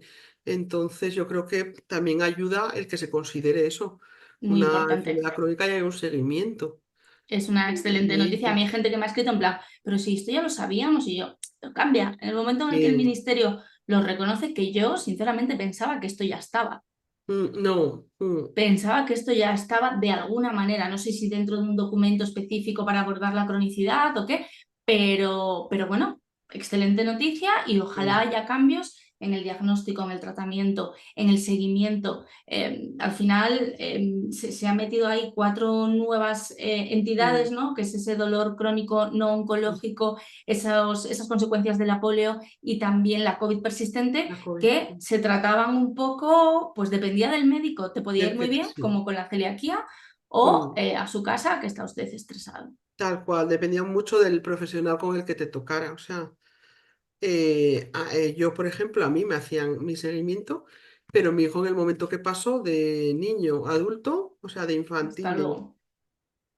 el gasto de infantil le dejó de seguir, pero que no le comenzó a seguir nadie. O sea, tuve que ir yo a decir, oye, perdona, tendrás que hacerle al menos la analítica anual, ¿no? Veremos que no hay anticuerpos, veremos que todo está bien. Pues en el paso de adulto a niño, o sea, de al revés, de infantil a Sí, adulto, se acabó el seguimiento. Dices, todo eso, como yo te doy el alta en infantil, pero pumba, te derivo, te mando un parte o te derivo a tu médico, te hago un informe, te digo, exacto. vete, no puedes dejarlo, si tú no insistes, le han dado ya el alta, ya está, le han dado el alta Y a tu casa y ala, venga. a tu casa, y que no considere que le han dado el alta porque se ha curado. Por favor, además, mira, nos viene muy bien esa noticia de que es crónica para que la gente, porque Mm, ya nadie nos puede decir, tengo un claro, primo celíaco que se ha curado. No, ya sí, nos lo puede decir porque hay un documento del ministerio que dice que no se cura. Oye, pues es eso otro paso, es otro paso. sí, sí. La Marta verdad que Carmona, sí. que tienes una paciente que te espera Muchísimas en 3 gracias. minutos, Muchísimas gracias, Lore. Madre a mía, lo que ti. hablamos tú y yo, que al final eran 3 preguntitas y yo 1 hora aquí. Pero es que eres Perdón por si te he un... limitado las No, tuyas. para nada. Si es que además yo me he cogido la Sí, mañana para hablar de lo que sí, haga falta, el rato que haga falta, con toda esta sí, gente que nos está viendo y que nos va a escuchar después. Mil sí, gracias a sí. ti por estar siempre Muchísimas. disponible, por participar y colaborar en todo. Voy a dejar todos los datos de Marta en las notas del podcast para que no solo la sigáis, sino que ya veis, el conocimiento que tiene os puede ayudar muchísimo y ahí la tenéis trabajando, que además me consta que se implica muchísimo con cada caso y eso es una maravilla tener, pues eso, poder acceder a profesionales tan especializados. Así que Marta, muchísimas gracias, que tengas muy Muchísimas buen gracias. día y estamos en contacto, vamos hablando, luego te mando WhatsApp. Muchas gracias. Hasta luego. Chao, gracias, chao, chao, buen día, chao. Bueno, nosotros vamos a seguir. Mientras tanto, mira, se acaba de ir también Elena de la Celiacoteca, que nos manda besos, dice que se tiene que ir a trabajar. La Celiacoteca, obrador artesano sin gluten en el centro de Madrid, también en Alcalá de Henares, con panes estupendos y con unos dulces maravillosos, que siempre, bueno, siempre hablamos, ¿no? De alimentación saludable, pero es que también es salud, pues un día disfrutar, ¿no? De algo muy rico que nos apetece. Bueno, eso también es salud, teniendo en cuenta que al final la salud viene de los hábitos, del día a día, no de las excepciones, ¿vale? Vamos a seguir con el podcast un ratito más. Están llegando más preguntas. Por aquí vamos a ir contestando. Habéis enviado también más preguntas estos días. Podéis ir dejando preguntas, ¿vale? Porque además, si no da tiempo a contestarlas a lo largo de este podcast, que va a ser un poquito más largo que los habituales, que normalmente estamos en torno a la hora, pues nos vamos a ir un poquito más allá. Yo os las contesto vía newsletter, vía redes sociales. Yo voy a intentar, como siempre, contestarlo todo.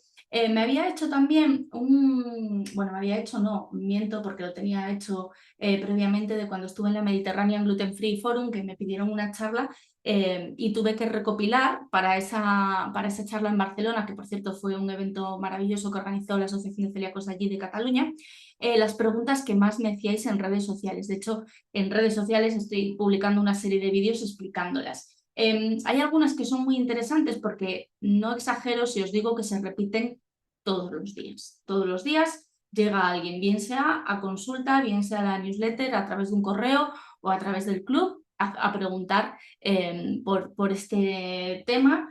Y es normal porque yo creo que es la pregunta que nos viene a todos cuando nos diagnostican, ¿no? ¿Cómo sé si lo estoy haciendo bien?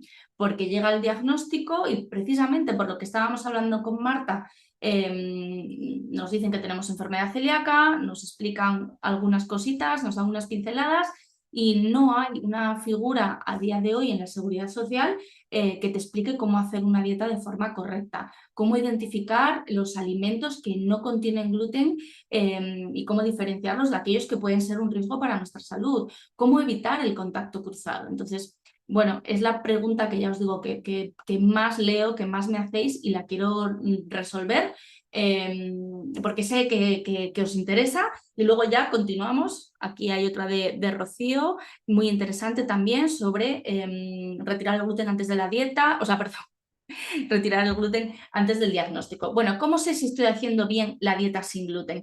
Es difícil saberlo. Es decir, hasta hace poco tiempo no teníamos una herramienta que nos dijera si lo estás haciendo bien o no, te estás equivocando. ¿Por qué?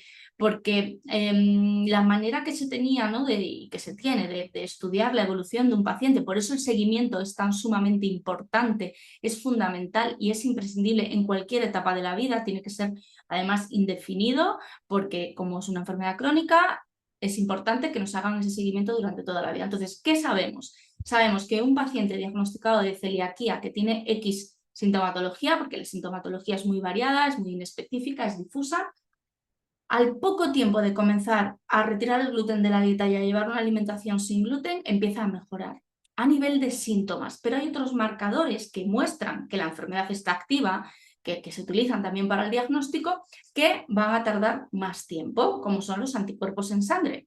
Que también había ahí una pregunta, ¿puedo tener celiaquía si en sangre doy negativo? Sí, en niños es muy poco habitual, pero en adultos es más habitual tener lo que se llama una celiaquía seronegativa. No elevamos anticuerpos en sangre, no entendemos muy bien por qué, entonces esa prueba es negativa y sin embargo nos vamos a la biopsia en adultos. La recomendación para el diagnóstico es hacer biopsia, nos vamos a la biopsia y en esa biopsia si aparece daño intestinal asociado o relacionado con celiaquía. A veces hay que hacer más pruebas para confirmar efectivamente que estamos ante una celiaquía, pero esos anticuerpos en sangre tienen que ir también, en el caso de que estén elevados, poquito a poco reduciéndose. Se calcula, se estima, es lo que nos dicen las guías, que entre los 6 y 12 meses pueden llegar a negativizarse.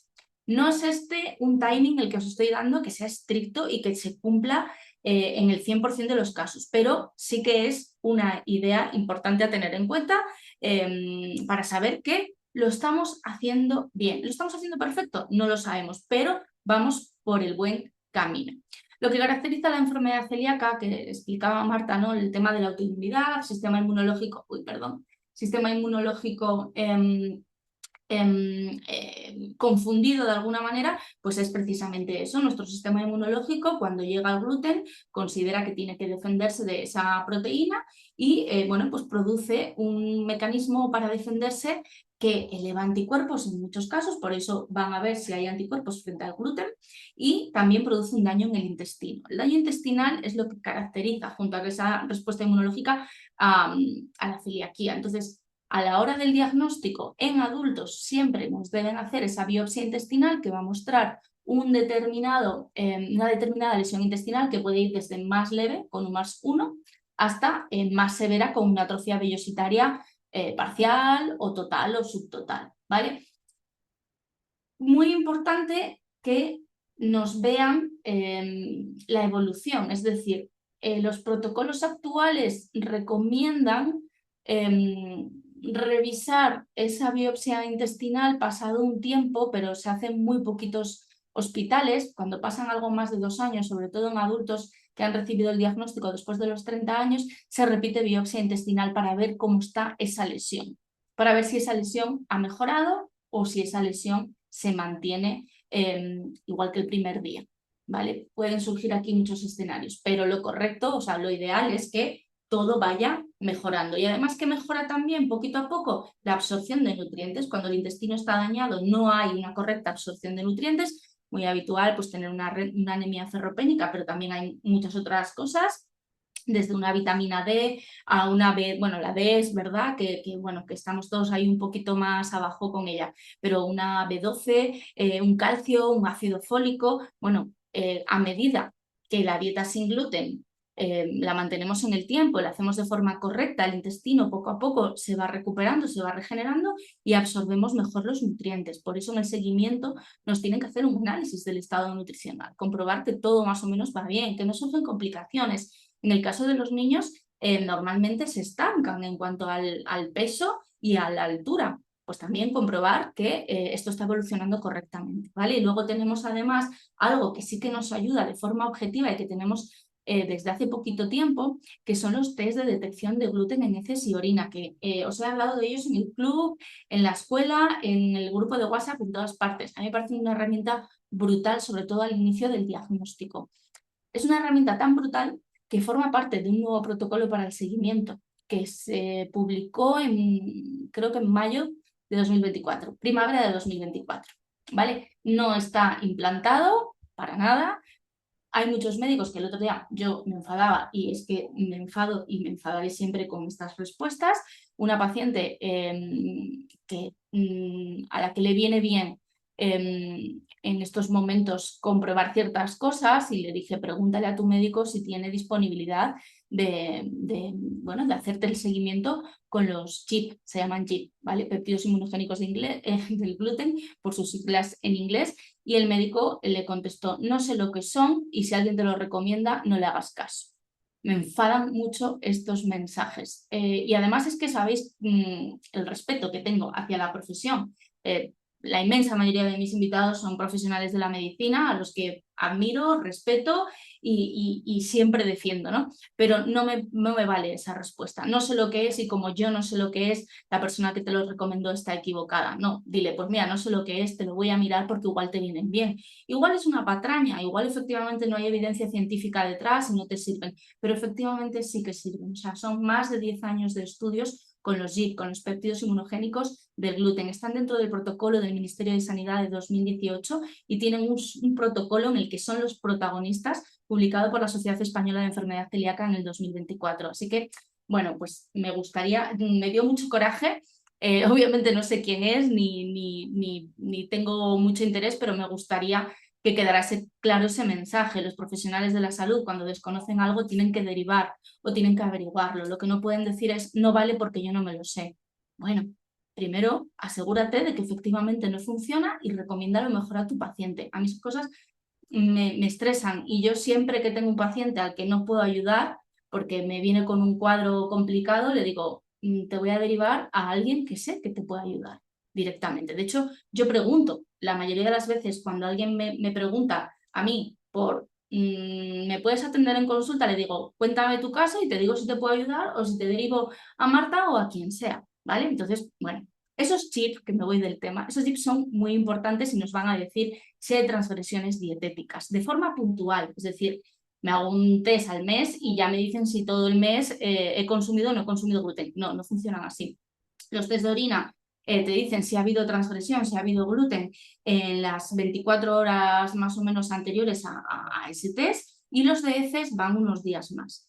La parte más interesante de todo esto es que nos pueden ayudar cuando tenemos alguna duda, estamos empezando la dieta, no sabemos muy bien cómo funciona, si voy a estar bien, de repente hoy me encuentro mal, me puedo hacer un test, pero la parte guay, y por eso están dentro de ese protocolo del 2024, es que han mostrado eficacia para correlacionarse con el estado de la mucosa intestinal. Entonces, ese protocolo explica que cada X meses los pacientes tenemos que ir al hospital a nuestro seguimiento y, bueno, pues de una manera estandarizada el médico nos va a decir, toma, hazte un test háztelo no, sí, bueno, tráeme una muestra de orina que vamos a hacer un test de orina la semana que viene, otro de heces la semana siguiente, y los resultados de esos test pueden correlacionarse con el estado de la mucosa intestinal sin necesidad de biopsia. Esto es lo que dice el protocolo del 2024. Así que sí, los GIP tienen de sobra demostrada su evidencia científica, son una herramienta espectacular y ojalá estén dentro de las consultas en el mínimo tiempo posible, ¿vale? Entonces, ¿cómo sé si estoy haciendo las cosas bien? A veces las transgresiones no dan síntomas, por eso es importante acudir a nuestro médico cada cierto tiempo para que nos haga ese seguimiento y veamos que la evolución es la correcta, ¿vale? Porque los síntomas no siempre aparecen con las transgresiones cuando estas son muy pequeñitas. Sin embargo, pequeñitas, si son habituales, pueden dar lugar a complicaciones y a problemas, ¿vale? Los GIP son, como os decía, para uso doméstico. Yo hablo muchísimo de los GIP en todas partes, en redes sociales, en la web. Tenemos varios podcasts con responsables de estos GIP. No es publicidad, o sea, yo no me llevo absolutamente nada, pero creo que es una herramienta maravillosa y que todos los celíacos del mundo mundial tienen que saber que existe. ¿vale? ¿Puede tener algo que ver el ser celíaca con la aparición de cáncer de tiroides? Bueno, hasta donde yo sé, no. Las patologías más serias relacionadas con la celiaquía, con una celiaquía que se diagnostica tarde o que no evoluciona correctamente porque el paciente no es 100% adherente a la dieta sin gluten, pues se asocian pues, puede haber un linfoma intestinal. Es algo muy, muy, muy poco común, no nos podemos agobiar por ello porque además las personas que estáis aquí en directo o que me vais a escuchar después, sois personas que hacéis todo lo que está en vuestra mano por hacer una dieta correcta, ¿vale? Estamos hablando de casos muy excepcionales, muy raros y os recomiendo que escuchéis a la doctora López, que creo que es de la temporada 2 o 3, que habla precisamente del linfoma intestinal asociado a celiaquía. ¿Puedes deletrear de nuevo la prueba para ver las transgresiones que acabas de comentar? Nos dice Luna. Sí, mira, la prueba se llama, es un test de detección de gluten en orina y heces, y lo que mide son los CHIP, que son los péptidos inmunogénicos del gluten, lo que intenta identificar, que son fragmentos muy pequeñitos de gluten que resisten la digestión y por lo tanto los excretamos a través de orina y de heces. En España, la marca comercial, bueno, la marca comercial ya no solo que los comercializa, valga la redundancia, sino quienes han estado detrás de todo su desarrollo es la empresa sevillana Biomedal, y la marca comercial, os la dejo aquí, es Gluten Detect, ¿vale? Yo entiendo que cuando aparecen este tipo de cosas que parecen, entre comillas, como decíamos antes con Marta, ¿no?, milagrosas, parece que es como, ¿qué me van a vender? ¿Qué me tal? Hay evidencia científica totalmente demostrada, muchos, muchos años de investigación, y bueno, pues están dentro de esos protocolos, y de verdad que es una herramienta que a mí me habría gustado tener hace ya muchos años. Yo me hago test de vez en cuando para comprobar que está todo ok, porque no podemos bajar la guardia, y a veces vemos errores en pacientes, de nada Luna, en pacientes recién diagnosticados por desconocimiento, y errores en pacientes que llevan mucho tiempo por bajar la guardia. No, es que esta marca de no sé qué la llevo comprando no sé cuánto tiempo, entonces ya ni veo la etiqueta. No hace falta que estemos a todas horas leyendo etiquetado de productos que consumimos habitualmente, porque en principio ya sabemos que son aptos, pero no hay que bajar la guardia porque de repente un producto que consumías durante mucho tiempo porque venía etiquetado con esa mención sin gluten cambia una línea de producción o lo que sea, o mete un nuevo ingrediente y ya deja de estar etiquetado y tú no lo sabes. El otro día me mandaban unas fotos de un gazpacho etiquetado con mención sin gluten, y el mismo gazpacho de la misma marca con otro envase que no tenía la mención sin gluten. Es más, entre sus ingredientes sí indicaba riesgo de trazas. Es que esto ocurre. Son productos, en realidad pueden ser el mismo producto, pero el procesado es diferente, porque va en envases diferentes, puede ir en líneas distintas. No sabemos lo que hay ahí, a no ser que lo indique la etiqueta. Entonces hay que revisarlo siempre, porque ya sabemos que el gluten es un alérgeno de declaración obligatoria en Europa, de acuerdo a ese reglamento 1169/2011, y cuando se utiliza como ingrediente se tiene que poner. Las trazas no son obligatorias, pero esta empresa sí etiquetaba trazas, con lo cual si un producto etiqueta trazas y advierte de riesgo de trazas de gluten, no lo podemos consumir, ¿vale? Porque a veces viene gente y te dice, este pone trazas, pero yo ya sé que eso es el etiquetado precautorio y lo probé una vez en casa de no sé qué, no me pasó nada y entonces lo consumo. No, no, no. Que no tengamos síntomas no quiere decir que lo estemos haciendo bien. Obviamente, si hay síntomas, algo hay, pero hay que ser muy estrictos con estas cosas porque luego pues, pueden derivar otros problemas, ¿vale? Encarni dice, me acaban de hacer una endoscopia para ver si soy celíaca y los de anatomía patológica no quieren hacerme el estudio del linfoma epitelial, del linfograma. Estoy desesperada, ¿dónde puedo ir para que acaben este estudio? Provincia de Alicante, si pudiera ser.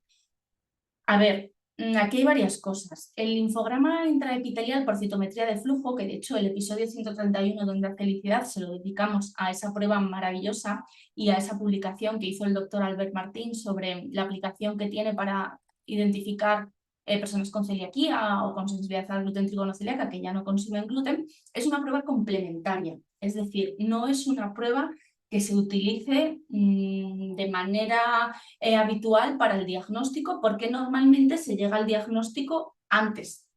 Hay casos en los que no hay suficiente información o la información que hay no deja claro si hay un diagnóstico y entonces se puede pedir esta prueba.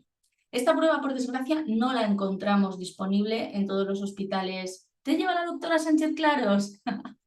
Y me la pida porque tiene sus dudas. Bueno, Isabel, otra maravilla, la tuvimos aquí hace poco, la tenemos en el podcast también. Si te la pide Isabel Sánchez Claros, hay que buscar la manera de que te la hagan, porque entiendo que si ella tiene dudas es por algo. Al final, dar un diagnóstico de celiaquía es dar el diagnóstico de una enfermedad crónica que puede además derivar y asociarse a otras y que requiere de unos cuidados muy exigentes en casa y fuera de ella, ¿vale?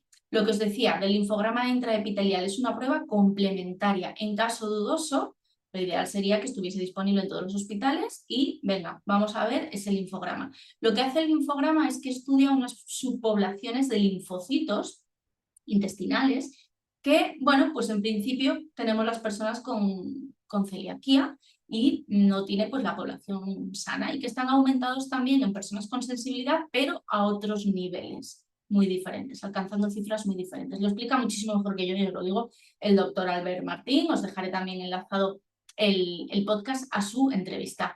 ¿Qué ocurre? Que cuando esta prueba es positiva hay enfermedad celíaca, cuando es negativa, pues en principio descarta, pero bueno, hay que estar un poco pendiente. Permite diagnosticar en casos dudosos y en casos de pacientes que han retirado el gluten de la dieta sin tener que reintroducir gluten, ¿vale? O con una reintroducción mínima, que esto depende un poco de donde preguntes. Te dicen, recomiendo reintroducir unos días o ninguno. Es decir, si no hay linfograma intraepitelial, la reintroducción nos lleva mucho más tiempo. Con el linfograma hay profesionales que piden una pequeña reintroducción y hay profesionales que no la piden, ¿vale? De hecho, escuchad la entrevista con el doctor Albert Martín, porque ellos, la publicación que han hecho, el estudio que han hecho es de pacientes que llevan 2 años sin consumir gluten y aún así son válidos los resultados, ¿vale? O sea que esta prueba es siempre importantísimo que el médico os lo explique muy claramente. Para nosotros como pacientes es una endoscopia, es exactamente igual que la biopsia tradicional, pero bueno, lo que hacen con la recogida de muestras es aplicar una técnica diferente. Entonces, bueno, no es una prueba invasiva porque la biopsia es invasiva. Ya sabéis que a día de hoy pues, nos la hacen con sedación. Mi padre se la hizo hace poco y salió de la prueba y le decía a mi madre, pero me la han hecho ya, pero ya no me he enterado. Que bueno, pues parece ser que es una sedación agradable, cuentan, pero bueno, es una prueba invasiva y el linfograma es exactamente igual. ¿En qué casos se recomienda el linfograma? Pacientes que han retirado el gluten de la dieta antes de recibir un diagnóstico.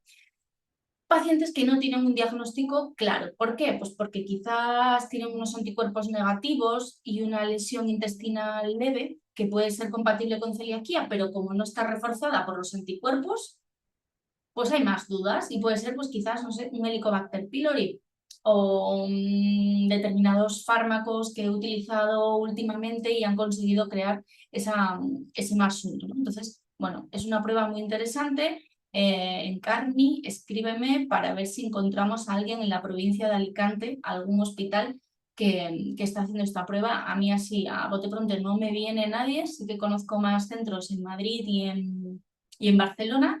En Alicante creo que no, pero escríbeme si estás en el grupo de WhatsApp, por el grupo de WhatsApp, si estás en la newsletter, te escribo al mail perfectamente, Carni, y intentamos buscar. Y así de paso hacemos un llamamiento.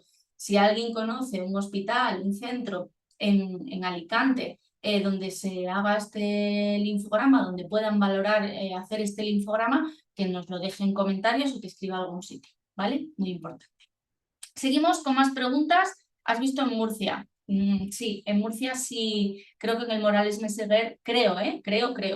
Es lo que tiene los directos que con la doctora, sí, efectivamente. Vale, la que entrevistaste, efectivamente, la doctora Pilar Esteban en el Morales Meseguer. Además es que la doctora Morales Esteban, lo que le he llamado de repente. Pilar Esteban del Morales Meseguer es una grandísima, grandísima experta en endoscopias, no a nivel nacional, a nivel europeo. O sea que en mejores manos no se puede estar, pero claro, está en Murcia. Seguiremos buscando. ¿Tendré que pagar un dineral? Son caras, efectivamente son muy caras, ya sabemos lo que ocurre con esto. En el Hospital Universitario de Balmis se hace, pero no sé las condiciones que pongan. El Hospital Universitario Balmis, en Carni. ¡Qué maravilla! Sois un encanto. Estáis aquí haciendo preguntas, contestándoos, ayudando los unos a los otros. Balmis, ay, gracias, os dice. Pregunta y nos cuentas, porque yo quiero hacerme una lista para todos vosotros, para que esté publicada en todas partes, de hospitales que hagan esta prueba, para que podamos por lo menos preguntar y ver si lo valoran. Habrá médicos que digan, mira, no, es que lo veo clarísimo, porque también hay que tener en cuenta antecedentes familiares, si hay otras enfermedades autoinmunes de base, etcétera, etcétera, de cara a ese diagnóstico. Si la doctora Sánchez Claros, que es una experta como pocas en enfermedad celíaca y en sensibilidad al gluten trigo no celíaca, tiene dudas, pues obviamente sería interesante que te hiciesen esa prueba, ¿vale? A ver qué más preguntas hay por aquí.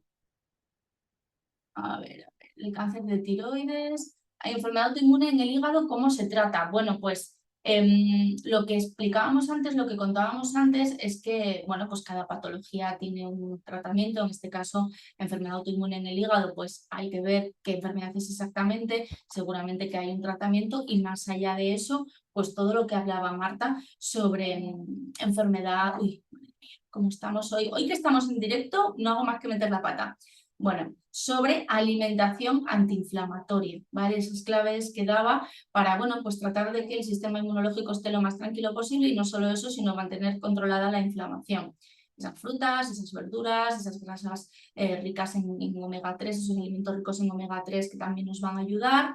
Y siempre, bueno, pues esto tiene que ser personalizado, individualizado.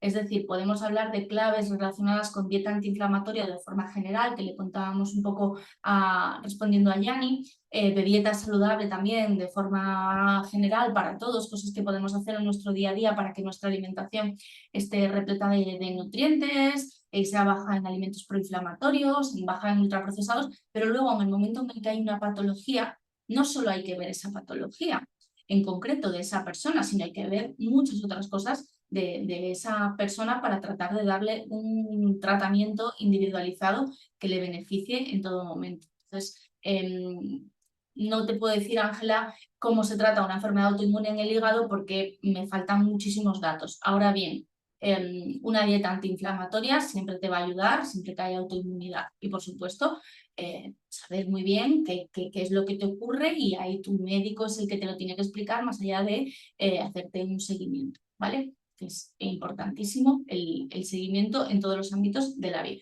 ¿vale? ¿Qué más? ¿Qué más estáis preguntando por aquí? A ver, puedes de... Ah, esta ya la he dicho. Analítica de Q7, de Q5 en estudio genético positivo, riesgo bajo. Nos dicen que tienen que poner positivo por protocolo, pero es improbable que la niña desarrolle celiaquía. Es así, abuela celíaca y madre de riesgo alto. En el momento en el que hay riesgo, esperanza, en el momento en el que hay riesgo, hay riesgo. Hay riesgo, lo hay. De hecho, riesgo alto, moderado o bajo es una cuestión estadística. Personas que tienen determinados alelos tienen más riesgo porque se ha detectado que la población celíaca mayoritariamente tiene estos alelos, pero en el momento en el que hay riesgo, podemos desarrollar la celiaquía en cualquier momento de la vida. Hay una abuela que ya tiene enfermedad celíaca. Hay una madre con riesgo alto que, como te decía, igual el día de mañana la madre con riesgo alto no desarrolla celiaquía y la niña con riesgo bajo sí la desarrolla. No, en principio hay que tener en cuenta que es un dato estadístico. ¿Qué hay que hacer en estos casos? Cuando sabemos que en una familia hay personas que ya tienen diagnosticada celiaquía, lo ideal es que nos hagan un estudio genético para ver hacia dónde van las cosas, ¿vale? Si van hacia la parte del padre, la parte de la madre, si hay más riesgo genético, que lo normal es que en una familia en la que hay una persona con celiaquía haya más riesgo genético. Entonces, las personas que tienen un familiar celíaco de primer grado, que son madres, o sea, padres, perdón, madres y padres, hermanos, hermanas e hijos, tienen un riesgo incrementado de desarrollar celiaquía, mucho más que el resto de la población que no tiene un familiar con celiaquía. Si además tienen riesgo genético, bueno, pues más papeletas de alguna manera. Entonces, esto hay que hablarlo con el médico y explicarle, oye, pues la niña tiene riesgo genético bajo, pero me da igual que sea bajo, tiene riesgo genético, tiene una abuela celíaca. Esto quiere decir que sí que es cierto que en este caso en concreto, la abuela tiene celiaquía, la que tiene mayor riesgo es la madre, que tiene genética de alto riesgo, pero no solo eso, sino que es familiar de primer grado. En el caso de la niña, independientemente de que tenga riesgo genético más bajo, no es familiar de primer grado de la abuela. Ya estaríamos hablando de segundo grado. Si la mamá desarrolla celiaquía, entonces esto es un poco lío, entonces la niña ya tendría familiar de primer grado diagnosticado de celiaquía, genética de riesgo y por lo tanto más riesgo, ¿vale? Esto es importante que lo tengamos claro porque los familiares de primer grado son aquellos con los que podemos llegar a compartir el 50% de nuestros genes. Entonces, la niña, de momento, hasta que no tenga un hermanito o mamá o papá con celiaquía, no tiene familiar de primer grado con celiaquía, pero sí lo tiene de segundo, ¿vale? Entonces, el médico tiene que saberlo y lo que se recomienda en estos casos de pacientes con primer grado, con familiar de primer grado, es un seguimiento. ¿Cómo es ese seguimiento? Bueno, pues cada X tiempo le van a hacer una analítica en la que van a mirar anticuerpos, porque hay un riesgo incrementado y a veces pueden aparecer esos anticuerpos, puede aparecer la enfermedad sin que haya mucha sintomatología. Entonces esto es importante tenerlo en cuenta. Más allá de eso, vida normal. Mientras la niña no tenga síntomas, tiene ahí un riesgo que el día de mañana puede convertirse en una enfermedad celíaca o no. Esto es importantísimo. La genética predispone, pero no es el último gatillo, no es el detonante final que todavía no sabemos que hace que haya celiaquía. Entonces, bueno, pues hay que estar un poco pendiente porque si vemos cosas, sintomatología de todo tipo, inespecífica, variada y difusa, digestiva y no digestiva, y algo no nos cuadra, pues oye, lo hablamos con el médico, oye, recuerda que su abuela es celíaca y que la niña tiene riesgo genético, pero más allá de eso, pues hay médicos que cada año dicen, bueno, pues vamos a hacerle una analítica y en la analítica, cuando son muy pequeñitos, tardan, ¿no?, en empezar a pincharles, pero vamos a hacer dentro de esa analítica unos anticuerpos, unos antitransglutaminasa para ver si ha elevado o no ha elevado. En los niños el diagnóstico es un poco diferente y en la mayoría de las ocasiones simplemente con anticuerpos les puede llegar el diagnóstico y no necesitan biopsiar cuando se cumplen determinados criterios, ¿vale? Que justo esta mañana hablaba con una mamá de ese caso, cuando se cumplen determinados criterios. Si tenéis dudas sobre diagnóstico en niños, si queréis saber más, tenéis la entrevista con el doctor Jiménez, el doctor Santiago Jiménez del Hospital Universitario Central de Asturias, que es gastroenterólogo pediátrico y que nos actualizó en un momento el protocolo de diagnóstico en niños. Nos explicó cuáles serán las últimas recomendaciones que en este caso hace la SGAN, que es la Sociedad Europea, bueno, no lo voy a decir bien de memoria porque se me ha ido, de gastroenterología, nutrición, patología pediátrica, puede ser, bueno, la SGAN, ¿vale? ¿Qué más hay por aquí? Vale, buenos días. Yo quería saber si es posible que la prueba genética me haya dado negativa y tener lesión MARS1. Muchas gracias. Nos lo dice iPhone, ¿vale? Bueno, la prueba genética negativa, lo que tenemos que saber es que la prueba tiene que ser completa, es decir, nos lo tienen que mirar absolutamente todo, no solo de Q2 y de Q8, porque sabemos que a día de hoy hay más genes implicados, el HARF de Q2 se debe... Ana, dice, vale, iPhone es Ana, genial Ana. Pues eso, si la prueba genética está, y también anticuerpos negativo, claro. Si la prueba genética dice que no y es una prueba completa, las probabilidades de tener celiaquía son muy escasas.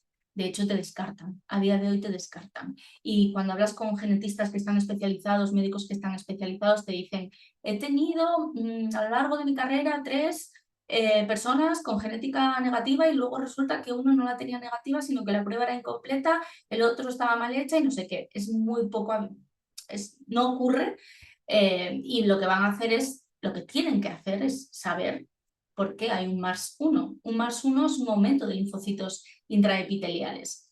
no hay una atrofia vellositaria todavía compatible con celiaquía, pero el MARS1 puede ser celiaquía. Ahora bien, es que mira, lo tenía apuntado en este cuaderno del otro día, o en el otro, no lo sé, porque me llamó muchísimo la atención en la entrevista con el doctor, voy a sacar el otro cuaderno, porque lo tengo todo lleno de apuntes. La entrevista con el doctor Albert Martín, hablamos de este tema, porque si por ejemplo la genética tuviera salido positiva, anticuerpos negativos, y la biopsia un MARS1, pues igual ahí te piden el linfograma intraepitelial por citometría de flow, porque dicen, oye, vamos a ver esto. No, ya sé dónde lo tengo.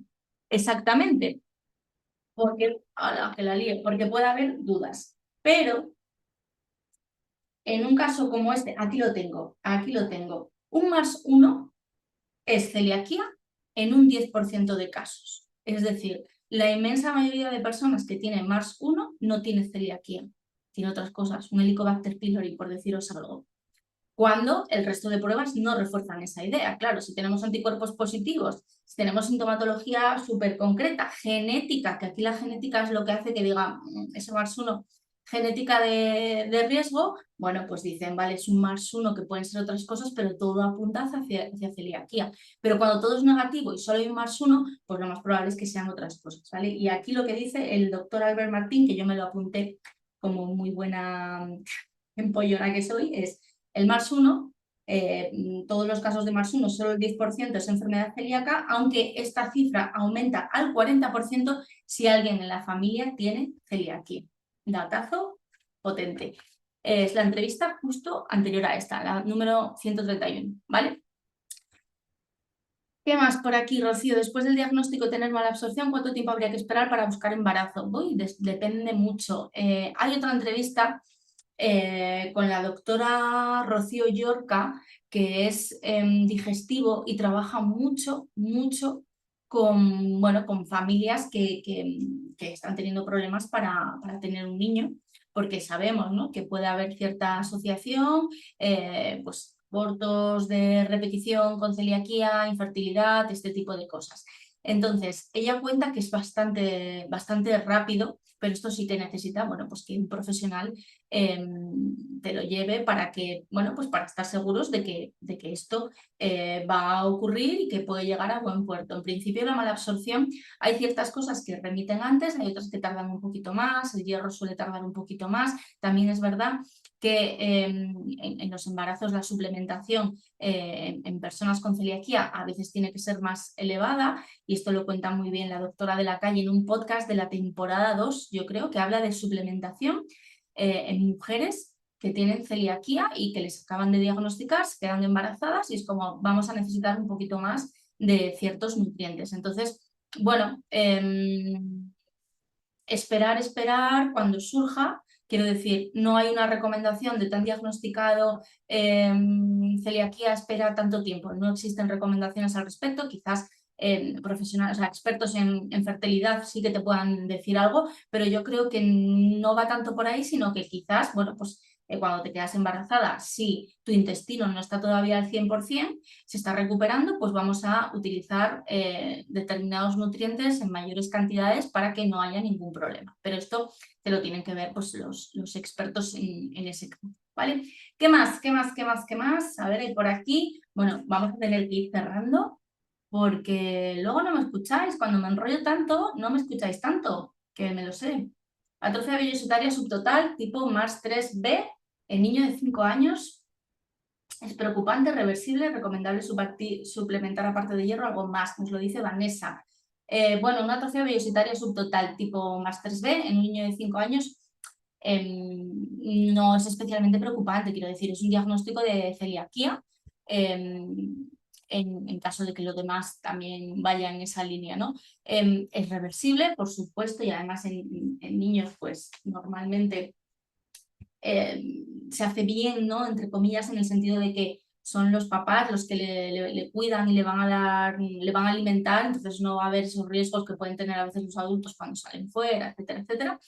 Es reversible, va a llevar un tiempo, pero tampoco es una, quiero decir, en adultos que normalmente lleva más tiempo, puede revertir una atrofia una vez que pasan los 2 años, todos, ¿vale? Pero es un poco la idea. Entonces, ¿es reversible? Sí. ¿Qué es importante? Efectivamente, ver cómo está de nutrientes, ver ese hierro y, bueno, pues ver todos los marcadores también de anticuerpos para comprobar que la evolución es correcta. ¿Puede mejorar? Por supuesto, y va a mejorar y va a crecer fuerte y sano. Y además, seguramente, pues comiendo estupendamente y aprendiendo desde pequeñitos cómo cuidarse, que esto también es importante y siempre lo decimos, los niños que crecen con el diagnóstico son los más responsables por muchas razones. Entonces, suplementar aparte de hierro algo más depende de las carencias que tenga, depende de cómo esté esa analítica, pues igual sí que es importante suplementar hierro, pero igual hay otras cosas que también son importantes porque además es un momento de la vida importante, ¿no? de pleno crecimiento y a veces el diagnóstico en niños o la evolución en niños también es muy importante el seguimiento para comprobar que se recuperan en cuanto a la estatura y al peso, ¿vale? Entonces sí que es importante tener claro otra cosa de la que hemos hablado por aquí, pero muy por alto, ¿no? Que es el tema de los ultraprocesados. Necesitamos alimentos que nos den nutrientes, sin ningún tipo de dudas. Necesitamos que nuestra alimentación sea variada y sea equilibrada para recuperarnos, para ayudar al intestino a que esté lo mejor posible y por supuesto, para mantener la salud, ¿no? Para regenerar ese intestino, pero también ayudar a que ese intestino, más allá de dejar de tener esa lesión, pues no esté inflamado y esté lo mejor posible. Entonces, la alimentación es muy importante, el gluten fuera, pero una alimentación basada en alimentos, valga la redundancia, que de manera natural no contienen gluten, con presencia obviamente de esas frutas y esas verduras, que a veces parece que a los peques les cuesta más, pero también es una cuestión de dársela desde pequeñitos, con esas grasas saludables, con proteína, que además pues, es una etapa de la vida en la que están creciendo, ¿no? Y la proteína lo que nos va a ayudar es a formar órganos y tejidos, son los ladrillos del cuerpo. Entonces aquí es muy, muy importante que sea una alimentación, bueno, aquí y en todas partes. Celiaquía, alimentación basada en alimentos que de manera natural no contienen gluten y muy personalizada para que si hay esas carencias nutricionales que suele haber, tratar de revertirlas cuanto antes sabiendo que va a tardar un poquito porque el intestino está dañado. En este caso no es la lesión más grave, también es importante que lo sepas, Vanessa. Yo, por ejemplo, con 14 añitos tenía un más 3C, una lesión total. ¿Tardé tiempo en recuperarme? Sí. ¿Por qué? Porque tenía una lesión muy severa, eso por un lado, y porque en aquellos tiempos no había las pautas que hay a día de hoy, ¿vale? Así que no te preocupes, que tu peque va a estar bien. ¿Qué más? Me llamo Carmen, se pueden tener anticuerpos positivos en la dieta estricta sin gluten, muy bajitos pero positivos, con Helicobacter pylori y Giardia. Gracias. Los anticuerpos tienen que acabar negativizando, sí o sí, tienen que acabar negativizando. A veces nos llevan más tiempo y a veces se mantienen en títulos bajos mucho tiempo, pero tienen que acabar desapareciendo porque los anticuerpos lo que muestran es que hay una actividad inmunológica ahí, ¿no? Entonces, bueno, la razón número uno por la que ocurre esta situación es porque hay pequeñas cosas en la dieta que no nos estamos enterando. Pequeñas cositas. Yo cuando en consulta me encuentro estas situaciones. A veces hace poco tuve un paciente que llegó un momento en el que dije, es que no, ya tengo dudas de si tienes celiaquía, porque lo hacía todo perfecto y los anticuerpos llevaban 4 años elevados. 4 años. Hicimos gluten detect, no aparecía por ningún lado y ya dije, es que revisa diagnóstico, porque le habían hecho diagnóstico sin biopsia. Ya te genera esa duda. Revisa dieta sin gluten, revisa bien todo, porque el problema, y el otro día lo decía hay una pregunta muy buena, Rocío, lo decía en un vídeo, digo, esta respuesta no nos gusta porque lo intentamos hacer lo mejor posible. Todos los que estamos aquí queremos hacer una dieta sin gluten estricta porque queremos estar bien. Y cuando alguien nos dice, pues igual es que no lo haces bien, dices, ¡ja! Lo sabré yo. Por supuesto que lo intentamos, pero hay pequeñas cosas que se pueden estar colando y a veces son nimias, el salero, o a veces no las hacemos nosotras, la hace alguien en casa que coge y pone el pan siempre aquí, tú no lo sabes y luego tú te pones a trabajar allí, a hacer cualquier cosa y puede haber esas pequeñas transgresiones. En este caso, para descartar si es gluten o no es gluten, lo mejor es acudir al médico, bueno, lo mejor es revisar dieta y si no encontramos absolutamente nada, comprobarlo a través de gluten detect. Si gluten detect lo hacemos un par de veces y sale negativo, esos anticuerpos están elevados por otra causa, a priori. Pero la inmensa mayoría, la inmensa mayoría de las veces son pequeñas, Carmen, pequeñas transgresiones, pequeñitas, pequeñísimas, que no dan síntomas. Si es que no dan síntomas. Hay un estudio, el estudio CADER, que es una maravilla, del que hablamos también en el episodio anterior. De hecho, el estudio CADER tiene su propia entrevista con el doctor Fernández Bañares, que fue su responsable y que nos dejó hace un par de añitos. Gluten detect siempre me sale negativo. Pues entonces, en principio, es que no hay transgresión, ¿vale? Pues el estudio CADER lo que cuenta es que pacientes diagnosticados después de los 30 años de celiaquía, se les hace seguimiento, hacen una dieta sin gluten que es estricta y después de 2 años de dieta sin gluten estricta, sin síntomas y sin anticuerpos, siguen teniendo atrofia vellositaria. Entonces, pulula la idea de que quizás hay ciertas personas con celiaquía que necesitan de una dieta más estricta. Más estricta en cuanto a no procesados, alimentos que de manera natural no contienen gluten. Todo esto se está un poco estudiando. De hecho, está en camino el CADER 2, aunque nos va a llevar tiempo, por lo que contaban el otro día la doctora Gemma Ibáñez y el doctor Albert Martín. Pero bueno, hay que tenerlo en cuenta y cuando hay alguna cosa como esta que no acaba de encajarnos, consultarla siempre. Lo más normal es que sea, yo qué sé, una cúrcuma que hemos comprado un bote grande y resulta que tiene trazas y nos hemos equivocado, no nos damos cuenta y llevamos un año tomando cúrcuma porque es estupenda y tiene trazas. Revisa, Carmen. Si tienes alguna duda, escríbeme, ¿vale?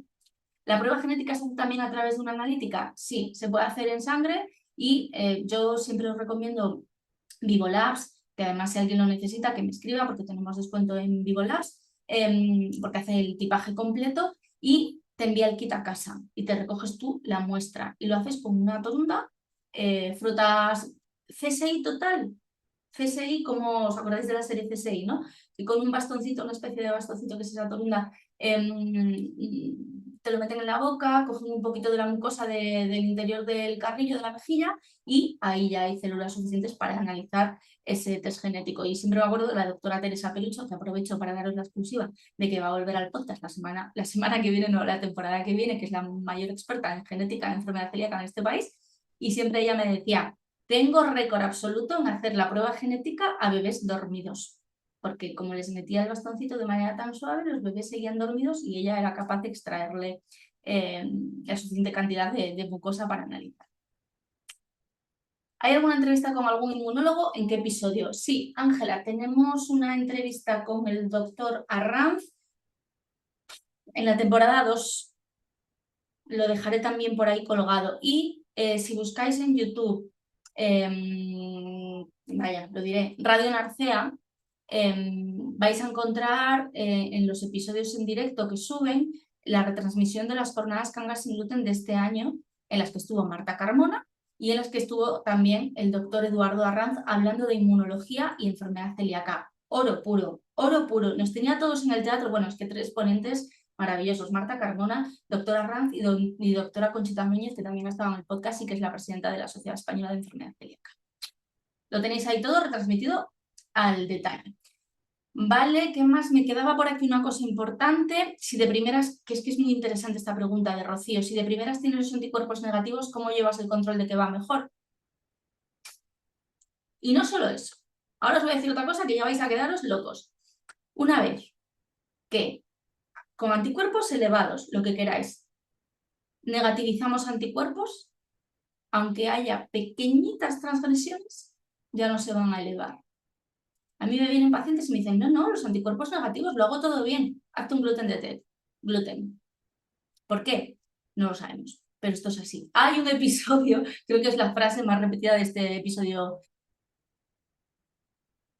con la doctora Garzón, que explica el protocolo que redactó, que publicó la Sociedad Española de Enfermedad Celíaca, relacionada con el seguimiento a pacientes con celiaquía a través de esos test de detección de gluten, ¿no? Y ella cuenta que precisamente se buscó hallar un mejor seguimiento porque veían que los anticuerpos para el diagnóstico son estupendos, pero en el seguimiento no son tan buenos. Lo ideal es que vayan poquito a poco descendiendo. Ahí, cuando están positivos y van descendiendo, si nos dicen que efectivamente estamos haciendo las cosas bien, pero una vez que negativiza, no es una transgresión puntual de un día. Lo que decía ella es un paciente que no es adherente a la dieta sin gluten, que ya hace un consumo importante de dieta sin gluten. Entonces, una vez que negativizamos anticuerpos, tienen menos sentido en el seguimiento, y no solo eso, sino que hay mucho paciente con serología negativa diagnosticado por biopsia y por demás pruebas que en el seguimiento te quedas así. No al 100%, ¿vale?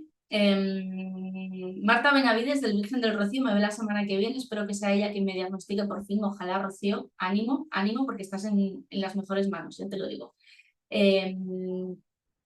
¿Qué iba a decir? Que se me ha ido ahora un poquito la pinza. Ah, vale, sí. Seguimiento, si tenemos anticuerpos negativos, bueno, pues muy importante a nivel clínico, es decir, cómo está esa sintomatología, y no solo eso, sino también toda la parte de vitaminas y de minerales. Si resulta que llega el diagnóstico con una anemia y sigo con una anemia, que fue lo que me ocurrió a mí, brutal, es que hay algo en esa dieta que no está yendo bien, es que hay algo que no está evolucionando bien. O no tengo anemia, pero tengo 20 micronutrientes por ahí bailando. Bueno, ahí eso es muy, muy, muy importante. En el seguimiento, por ejemplo, a todos los celíacos nos tienen que mirar la tiroides. Igual que a todas las personas con Hashimoto les tienen que mirar anticuerpos de celiaquía, porque hay muchísima relación en todo esto, ¿vale? Entonces, bueno, eso que lo tengamos claro, que es importantísimo, ¿de acuerdo? Vamos a ir cerrando ya la 1:10, riguroso directo en el episodio 132 de Onda Felicidad. No os preocupéis que haremos más episodios de este tipo ya la temporada que viene, ya en septiembre, pero sí que os quería enseñar, porque muchos todavía no lo conocéis, el último lanzamiento. Os lo dejo aquí porque es la manera también de que podáis seguir aprendiendo y seguir, bueno, pues aplicando consejos dentro de lo que es el mundo sin gluten, ¿vale? En mayo lanzamos el Club Felicidad, ahí os lo dejo. El Club Felicidad es un servicio de información mensual, de suscripción mensual.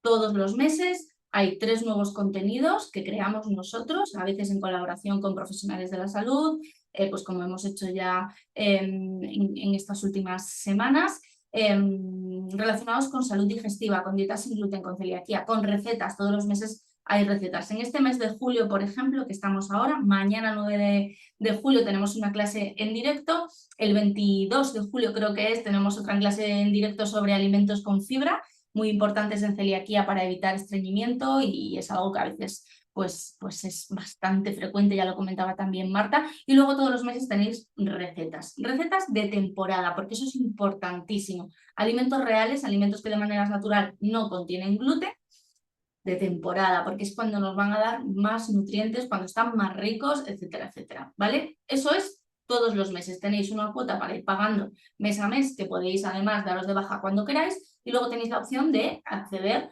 a una cuota anual, que es más económica, creo que os sale mes y pico gratis. Ahí tenéis vídeos, tenéis infografías, tenéis entrevistas en exclusiva, artículos en exclusiva, de todo. Tenemos también un grupo de WhatsApp y tenemos el asistente virtual de felicidad, que está en pruebas, entonces no lo estamos anunciando mucho, pero también vais a tener acceso a él a través del club. El asistente virtual lo estamos entrenando en casa todos los días, haciéndole preguntas, porque bebe de todo lo que publica Felicidad, tanto a nivel podcast como a nivel escuela con nuestros cursos, como también a nivel pues, redes sociales y, por supuesto, esa página web, ¿vale? Una suscripción por 6,99 € al mes. Tenéis todos los meses esos 3 materiales relacionados con celiaquía, dieta sin gluten y en general salud digestiva, para cuidaros más y seguir aprendiendo, porque al final este mundo nos obliga, entre comillas, ¿no?, a estar un poco pendientes de las novedades, de legislación, de alimentos, también de hacia dónde van las investigaciones, porque quién sabe, hoy el día de mañana, y esto yo lo cuento siempre mucho, cuando a mí me diagnosticaron, no existía la avena sin gluten. A día de hoy existe la avena sin gluten, que luego ya sabemos que la avena tiene cierta controversia y hay que verlo de manera individualizada y analizarlo muy bien. Pero son cosas que es importante saber porque al final enriquecen nuestra dieta. Y yo eso lo digo a todos los pacientes que vienen recién diagnosticados a consulta. Vas a comer más que antes. Vas a comer mucho mejor que antes. ¿Más por qué? Porque a veces cuando tenemos mucha sintomatología digestiva empezamos a restringir porque nos da miedo meter ciertas cosas, restringimos.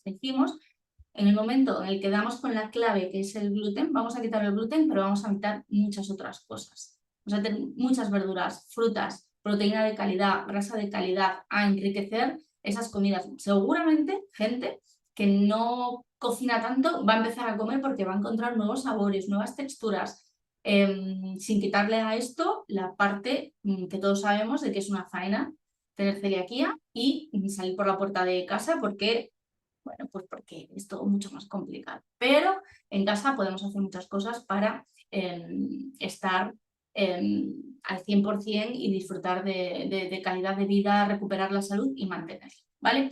¿Qué dice Esperanza? Dice, me ha apuntado al club, hice el primer pago, ¿cómo tengo que hacer el pago todos los meses? ¿Es una orden mensual al banco? Pues eso depende de cómo lo hayas puesto tú, Esperanza.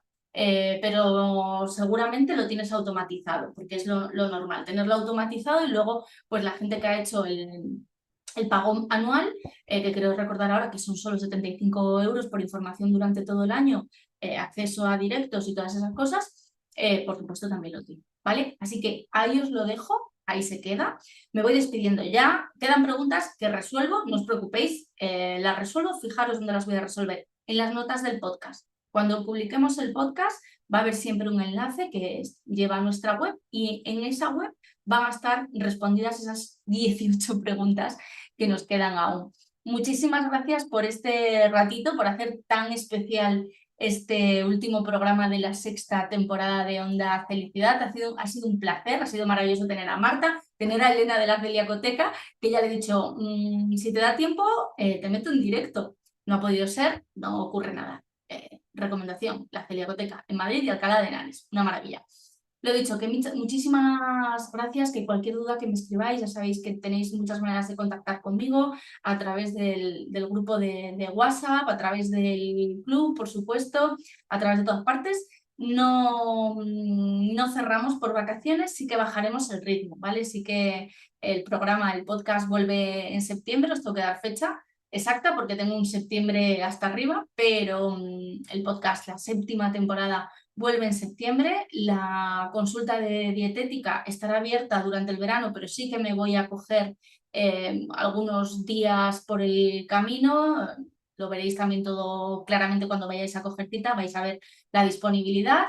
La Escuela Felicidad continúa y, por supuesto, el Club Felicidad no descansa. Así que muchísimas gracias, un fuerte abrazo.